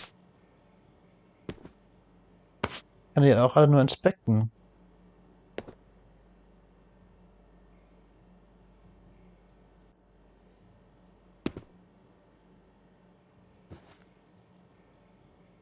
Was, oder sind die Sachen hier oben noch irgendwo drin? Warte. Steak chop cook. Steak cook. Potato microwave piece. Steak. Aber ist hier irgendwie ein Steak? Warte. Tuna, ich habe Pepper. Ich habe Meat. Aber ich kann das nicht nehmen. Ich kann das alles nur inspekten.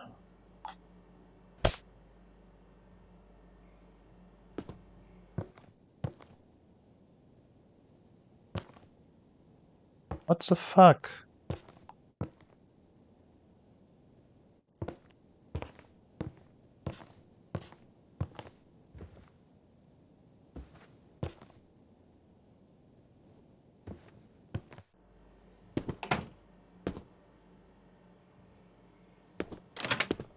Die Mikrowelle kann ich aufmachen. Aber ich kann hier nichts benutzen sonst. Potato. Ah, warte mal, die kann ich pick-upen. Kann ich die schneiden? Kann ich da aber nicht hin tun. Warte mal, oder kann ich die in die Pfanne? Ah, das geht da rein.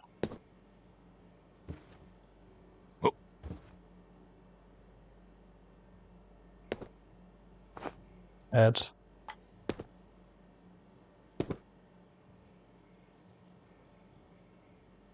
Na, vielleicht muss ich gucken, vielleicht steht da nicht überall Inspect, sondern da habe ich nicht richtig drauf geachtet. Vielleicht steht auch teilweise. Ah, warte mal, hier kann ich auch noch Sachen pick-upen. Add. Medium hot. Mild. Mach mal Medium.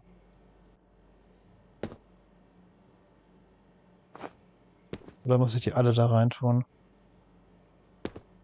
Ach so, ich kann den Kühlschrank auch nochmal aufmachen. Da ist wahrscheinlich das Fleisch auch drin.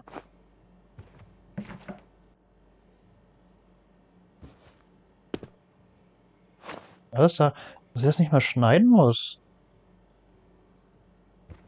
Aber ich kann das ja nicht hier hin tun. Offensichtlich. Na gut, dann. Aber komm, das Steak werfe ich nicht einfach jetzt da rein. Oder doch? So, hier, Cook Steak.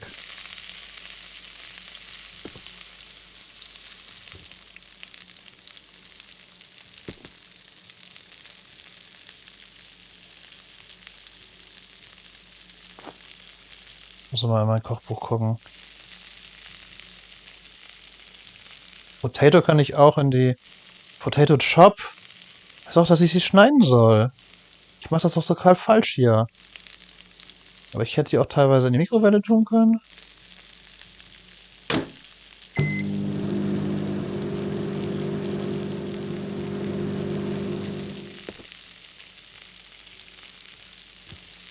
Aber wie kann ich die Sachen überhaupt schaffen? Ich darf sie ja nicht auf das Brett hier legen. Goddammit. Oder muss ich die so? Und dann das Messer? Ach, echt jetzt? Auch wenn ich das daneben mache? Oh Gott. Ich hätte nicht gedacht, dass ich das jetzt hier so hinwerfen. Weil das auch einfach eine Scheißsteuerung ist. So, Messer. Chop, chop, chop. Auch damit rein.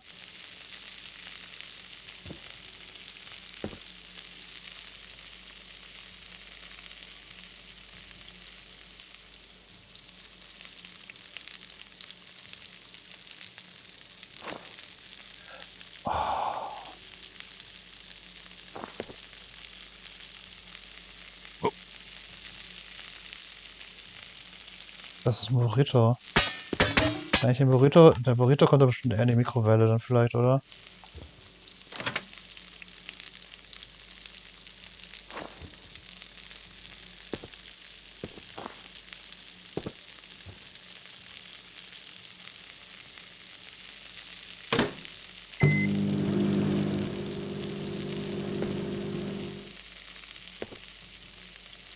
Place a meal at the dining room table setting.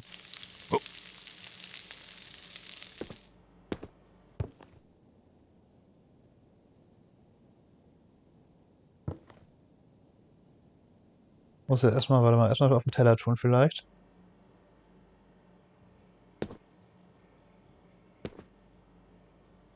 Alter, aber was? Place a meal at the dining room table setting. Das ist hier, steht sogar Setting. Aber ich muss doch wahrscheinlich erstmal einen Teller dahin. Achso, warte mal, da ist ein Teller. Warte mal, erstmal zurück. Wo ist es jetzt? Wo ist das Stück Fleisch jetzt? Oder habe ich das mit... Alter, das kann doch...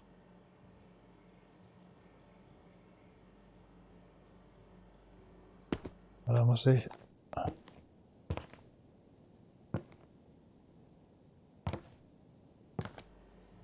Alter, dieses Spiel. Was willst du von mir? Und wo ist jetzt das Fleisch geblieben? Das muss ich doch irgendwo... Das habe ich doch jetzt irgendwo jetzt wahrscheinlich hier hingeworfen, versehentlich. Ist das ja auch meinetwegen noch, aber...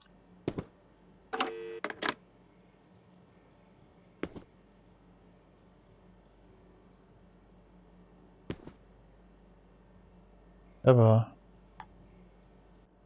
Alter, das kann doch jetzt nicht sein, was zur Hölle?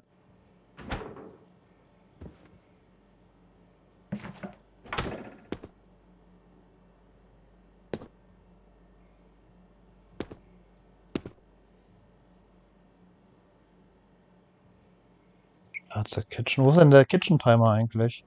Ach, da. Okay. Ach, jetzt habe ich hier, jetzt mein Essen irgendwie fertig. Okay, das ist mein tolles Essen. Shotgun holen. Wahrscheinlich jetzt vielleicht Achievements gegeben, wenn man wirklich was Vernünftiges gebaut hätte. Die ist nicht da, oder?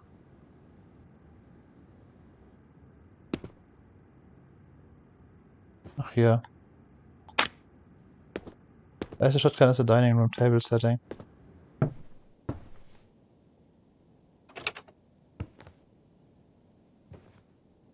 Nein, falsch.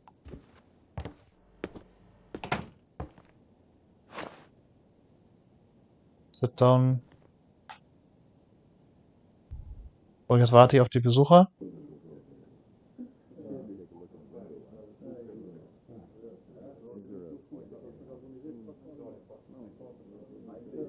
Hier wird schon aufgegessen.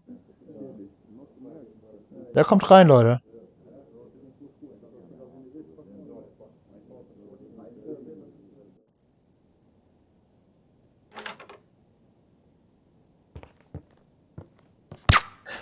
Boah, okay, das ging. Hätte ich das.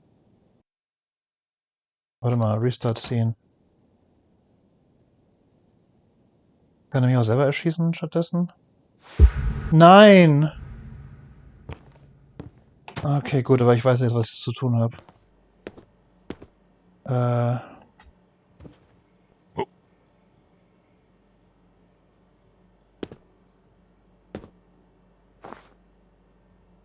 Warte mal, schauen wir mal kurz ins Rezept. Curry. 2 gechoppte Potatoes. Dann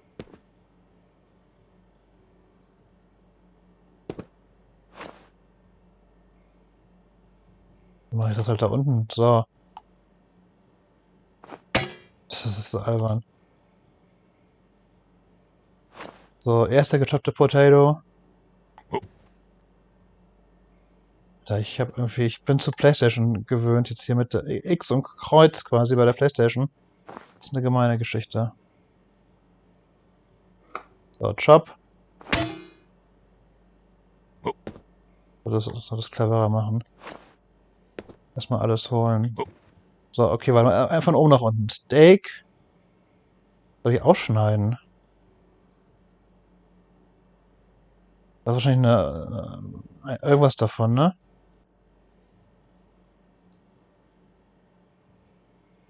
Steak cooks in the pan. Aber Steak soll ich auch choppen.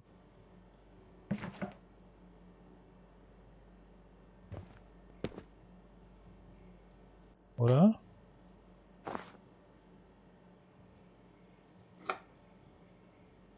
Achso, ich mach halt einfach das Curry. Mach einfach die erste Sache. So. Steak ist drin. Stock. Stock sind die Sachen hier, ne? Glaube ich. Oder was? Ah, ne, das ist Stock. Stock. So, dann irgendein Curry Powder. Mal das. So. 4 Karotten und eine Zwiebel. Muss ich auch noch machen. Diese Sachen hier also.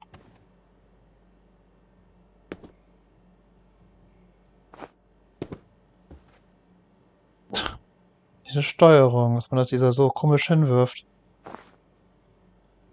Warte. Warte, nein, wo bist du? Da.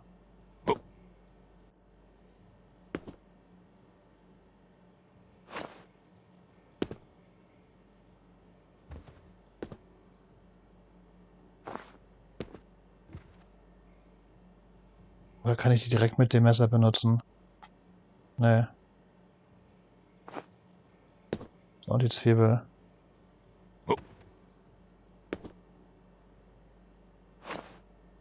Nein. Nein. Nein. Oh, warte, da ging's kurz. Halt.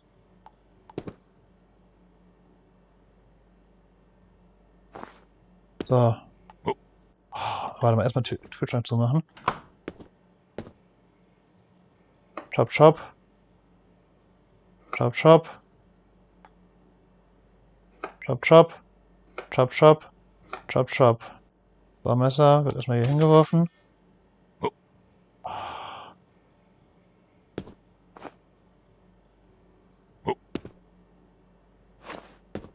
Scheiße, warte mal, hätte ich das...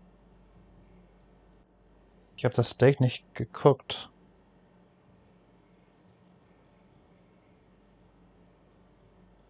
Nee, warte mal. Ich will das vernünftig machen. Ich hätte das Steak erstmal in die Pfanne noch tun sollen. Shit.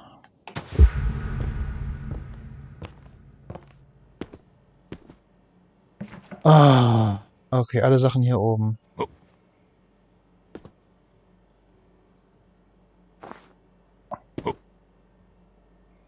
Chop, chop. Wo ist... Ach, da unten, okay. Aber du kommst erstmal hier rein. Okay, so.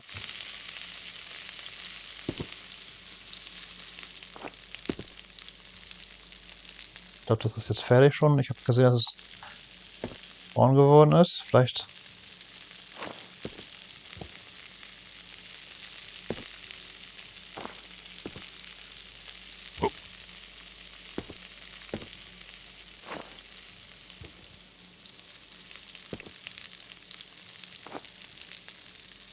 Komm schon.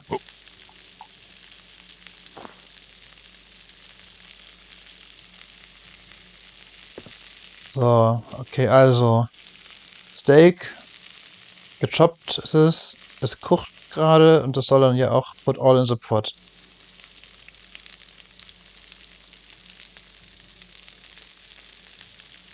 Das ist auch die komplizierteste Mahlzeit hier, aber okay. So, das kommt jetzt da rein. Dann kommt das Stock da rein.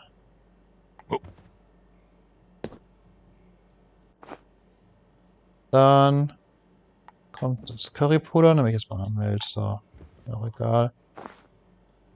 So, und dann die 2 Kartoffeln. Habe ich die schon angetan? Die sind noch hier. 2 Kartoffeln.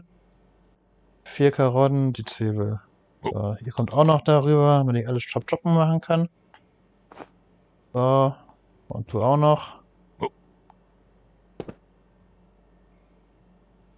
So, Messer. Chop, chop, chop, chop, chop. Chop, chop, chop, chop.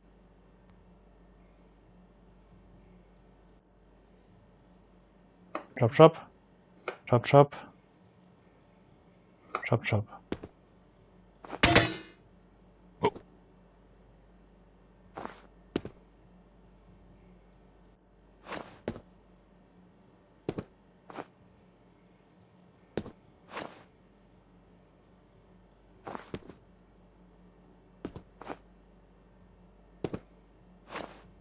So. Kitchen Timer.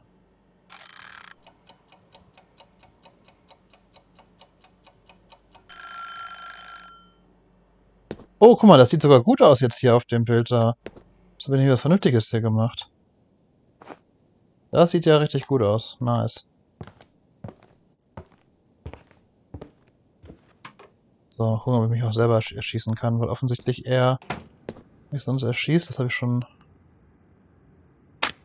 Das habe ich ja schon so verstanden. Schon komisch, ne? Na gut, da kann ich beim Fazit noch mal was zu sagen.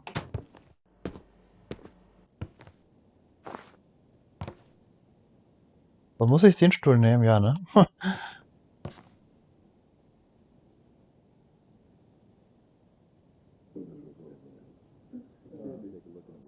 Oh, spicy, weil ich was Vernünftiges gekocht habe. Your final meal was a curry. Ah, okay, ich könnte auch die anderen Sachen, dann kriege ich noch mehr Punkte, aber ich kann aber nichts machen hier. Ich kann die gar nicht nehmen. Warum denn nicht? Warum habe ich denn... Oder? Nee. Geht nicht. Ich weiß nicht, warum ich Shotgun dahin tue.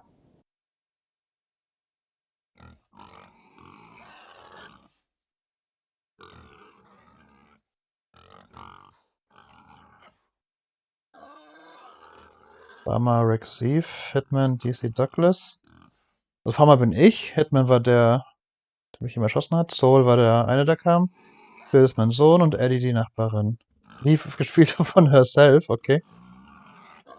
Creative Director Doc Burford, Narrative Designer Senior Programmer Designer Cameron Placchini, Art Director Andrea Jürgensen, Voice Director Chris Knigge, das klingt ja teilweise skandinavisch. Audio Director Will Morton, Sound Designer Jonathan Vernon, Animator Devon Palmer, Character Artist Philip Bugrin, 3D Artist Zach Upright Blue Northcott, 2D Artist Judith McCrory, Concept Artist J. Cody Lombard, Producer Xavier Nelson Jr., Concept Model as Quinn Spence and Alexis Horsley, Prototype Color Fiction, recorded at Voice Tracks West, owner Andrew Feliciano, audio wizardry Paul Luke, special thanks to Morgan and to Joe Wintergreen.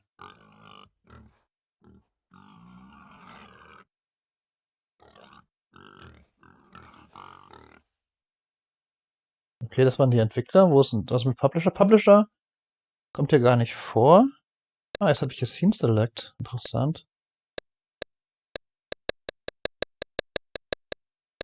Aber ich glaube, wir lassen es mal so, weil ich finde bei so einem Spielen, wenn man sich entschieden hat, hat man sich entschieden. Und wenn ich einen Curry gemacht habe, habe ich einen Curry gemacht und mache nicht noch irgendwie andere Sachen, nur um Gamerscore-Punkte zu bekommen. Ja, hm, was ist jetzt? Also, es hat mich ja jetzt nichts gekostet quasi, außer, gut, man zahlt ja für Xbox Live Gold und so. Aber es ist ein nettes Spiel, wenn man es mal eben einfach, sage ich mal, so ein bisschen geschenkt bekommt, dass man eben so ein bisschen durchspielt, so wie ich jetzt, in doch knapp 2 Stunden. Aber gut, die haben mir auch sehr viel Zeit gelassen und sehr viel bisschen rumexperimentiert, würde ich sagen. Und ich wollte unbedingt das Curry richtig machen. Ähm, ich mag die Atmosphäre. Ich habe nicht am Anfang gleich geschnallt, dass das. Also ich frage mich, ob der Hitman, so wie er dann freundlich war, ob ihm dann schon klar war, okay, wenn du dich nicht überreden lässt, dann wird da drin enden, dass ich dich umbringen muss, weil hier gibt's, man kommt ja halt nicht raus aus der Geschichte sonst. Oder deswegen eigentlich so nett war, also auch weil er gewusst hat, dass ich mich wohl nicht umstimmen lasse, dass er halt auch sagt, okay, dann will ich noch mal ein bisschen Zeit mit ihm verbringen, bevor ich ihn umbringe quasi. Und auf seine nette Art hat er noch ein bisschen probiert, ihn doch noch irgendwie zu überzeugen. Er war ja dann am Ende mit der Shotgun-Geschichte sauer, als es wirklich, glaube ich, gemerkt hat, dass da nix zu holen ist und ich da bei meiner Meinung bleibe. Und das für ihn bedeutet, dass er halt auch wegen seinem Chef wohl, der nicht so mit sich reden lässt, er wohl, ja, mich als seinen Freund dann umbringen muss, was er natürlich auch nicht so toll findet als Aufgabe. Also so gesehen ist das eine interessante Stimmung. Es ist ein bisschen strange, finde ich teilweise vom Game Design her. Also ich habe zum Beispiel, dass man überhaupt nicht versteht. Ich meine, die, diese Telltale-Spiele mit irgendwie, oder hier die von, ah Gott, ich stehe gerade so auf dem Schlauch. Detroit Become Human und so weiter, wo es dann immer heißt, ja, der Charakter hat sich was gemerkt und so. Ich frage mich jetzt halt, die Dialoge, die ich nicht auswählen konnte, warum konnte ich die nicht auswählen? Also wovon hängt das ab? Es ist sehr irgendwie schwer, das irgendwie zu checken. Aber gut, ich mag also das Beste finde ich an dem Spiel für mich waren die Sprecher, die waren super, also vor allem die beiden Hauptsprecher. Die anderen fand ich fielen ein bisschen ab, aber gerade der Farmer und der Hitman waren super. Diese Stimmung, und ich finde die Idee ganz nett, dass man, glaube ich, erstmal nicht so richtig checkt, was hier los ist. Erstmal, also für mich war es so, als ich erstmal habe, nee, ich mache ja nicht mehr mit, dass ich dachte, oh Gott, das gibt mega Stress, und dann wird er so plötzlich so freundlich und man isst mit dem und erinnert sich irgendwie an damals und irgendwie, ja, hier, meine Frau konnte nicht kochen und all sowas. Und so gesehen fand ich diesen Kniff, obwohl der Kniff nicht billig ist, dass Leute so reden, dass man das Gefühl hat, sie reden extra so, dass man als Spieler das nicht checkt. Ähm, schön, dass man immer mehr einem klar wurde, worum es ja eigentlich geht. Und zwar darum, dass ich wohl keinen Bock habe mehr und eigentlich sterben möchte und raus will aus der ganzen Geschichte und so weiter. Was dem Charakter selbst, den man spielt, von vornherein klar ist, was, glaube ich, dem Hitman immer mehr klar wird, aber ich glaube, auch dem wird er schneller klar als dem Spieler. Ähm, und ja, diese Einsamkeit, also diese Farm, das ist natürlich jetzt alles sehr billige Grafik, aber die Atmosphäre jetzt so ein bisschen davon fand ich jetzt auch so, man hat sie schon für so eine 1,5, 2 Stunden jetzt wirklich so ein bisschen auf so eine US-amerikanische, relativ verlassene Farm versetzt gefühlt. Das haben sie ganz nett gemacht. Ja, ist jetzt auf gar keinen Fall ein Spiel, das man irgendwie gespielt haben muss aus irgendeinem Grund, finde ich. Aber um es jetzt, ja, mal eben so kurz wegzuspielen als quasi geschenktes Spiel, ja, fand ich jetzt schon eine ganz nette Erfahrung. Nicht weltbewegend, aber nett. Und ja, mehr, glaube ich, habe ich dazu auch nicht zu sagen. Also ich nehme an, dass das Spiel, weiß ich nicht, vielleicht jetzt durch Xbox Live Gold, dass da die Spieler viele werden, also deutlich sich nochmal erhöhen. Sonst ist es wahrscheinlich ein Spiel, was auch, glaube ich, nicht viel gespielt wird. Aber ich will mal ganz kurz gucken auf Steam, wie viele User-Reviews das da hat. Es hat Daumen hoch. Warte mal, es hat 94% fand positiv und immerhin 897 Nutzerrezensionen. Kostet aber normalerweise 15 Euro. Und das finde ich schon einen hohen Preis dafür, dass es erstens kurz ist und zweitens schon auch sehr simpel gestrickt ist. Finde ich 15 Euro eigentlich ein bisschen viel, ehrlich gesagt. Aber 800 Reviews finde ich überraschend viel, muss ich tatsächlich sagen. Warte mal, ich will nur mal kurz in die Gamerscore-Punkte gucken, wie es hier so aussieht. 10 von 25, aber fast die Hälfte der Punkte immerhin. Machen wir erstmal, was ich geschafft habe.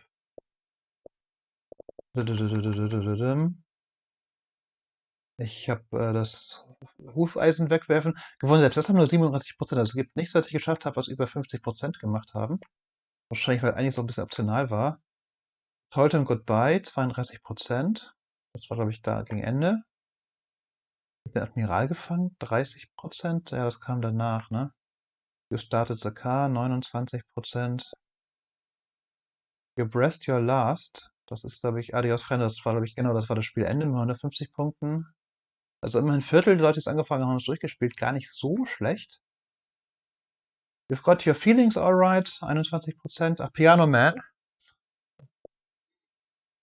Lazy Bones, you've shoveled plenty in your time. Da weiß ich gar nicht, wie man das nicht hätte schaffen können. Hm. You listened to a single record. Ach, vielleicht hätte man alle Records auch hören müssen. Okay, aber immerhin 19%. Twin Tape, 17%. Ich habe einen Curry gemacht, haben 13%. Und was kann man das hier teilweise sehen? Und wir haben auch die meisten Sachen zuerst. Work harder, not smarter. 29. Monkey see, monkey do. Kann man das hier eigentlich hier sehen, was man machen soll? Sieht immerhin die Bilder. Das ist vielleicht, wenn man selber die Waffe hat. Vielleicht hätte man ihn auch erschießen können. Naja. Aber ich habe mich so entschieden, wie ich mich entschieden habe. Work harder, not smarter. Also irgendwie hätte man mit der Schubkarre was anders machen können, offensichtlich. Bottoms up. Be a good host. Ach, ich hätte ihm das Getränk geben können, ne? 22%. Better than being shot. Das war aber mit der Ziege. Weiß ich nicht. Ich habe ihn ja. Butcher. 18%. Ich hatte Busy Signal. Ah, okay. Ich habe das Funkgerät gar nicht benutzt, ne? 17%. Hatte Phone Call Short. 16%. Listen to every record. One last time. 14%. Work just as hard as he does. 14%. Listen to every tape. 14%. Taco Toto. Also das sind die anderen Sachen. Und 14%. A drink to remind him of this baseball days. 13%. Look at dish a farmer would like. 13%. Perfect aim. 13. An American Speciality. 12. Okay, so. Na gut, ich bin zufrieden mit dem, was ich habe. Also, ich könnte jetzt, glaube ich, relativ leicht noch einige der anderen machen, mit Kapitelauswahl. Aber das mache ich nicht, weil ich habe mich so entschieden, wie ich mich entschieden habe, und ich finde das dann immer ein bisschen komisch. So. Da bin ich bei Dom Schott, wer seinen Podcast hört, da bin ich voll bei ihm. Jetzt irgendwie die anderen Varianten noch alle auszuprobieren, um einfach alles zu sehen. Das ist ja dann irgendwie ein Mischmasch und dann hat man irgendwie doch nicht irgendwie sein eigenes Ende gehabt.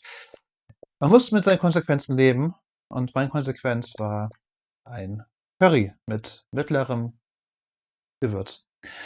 Alles klar, das war's. Bis zum nächsten Mal. Adios. Warte mal, jetzt habe ich hier mein OBS falsch. So, nochmal. Adios.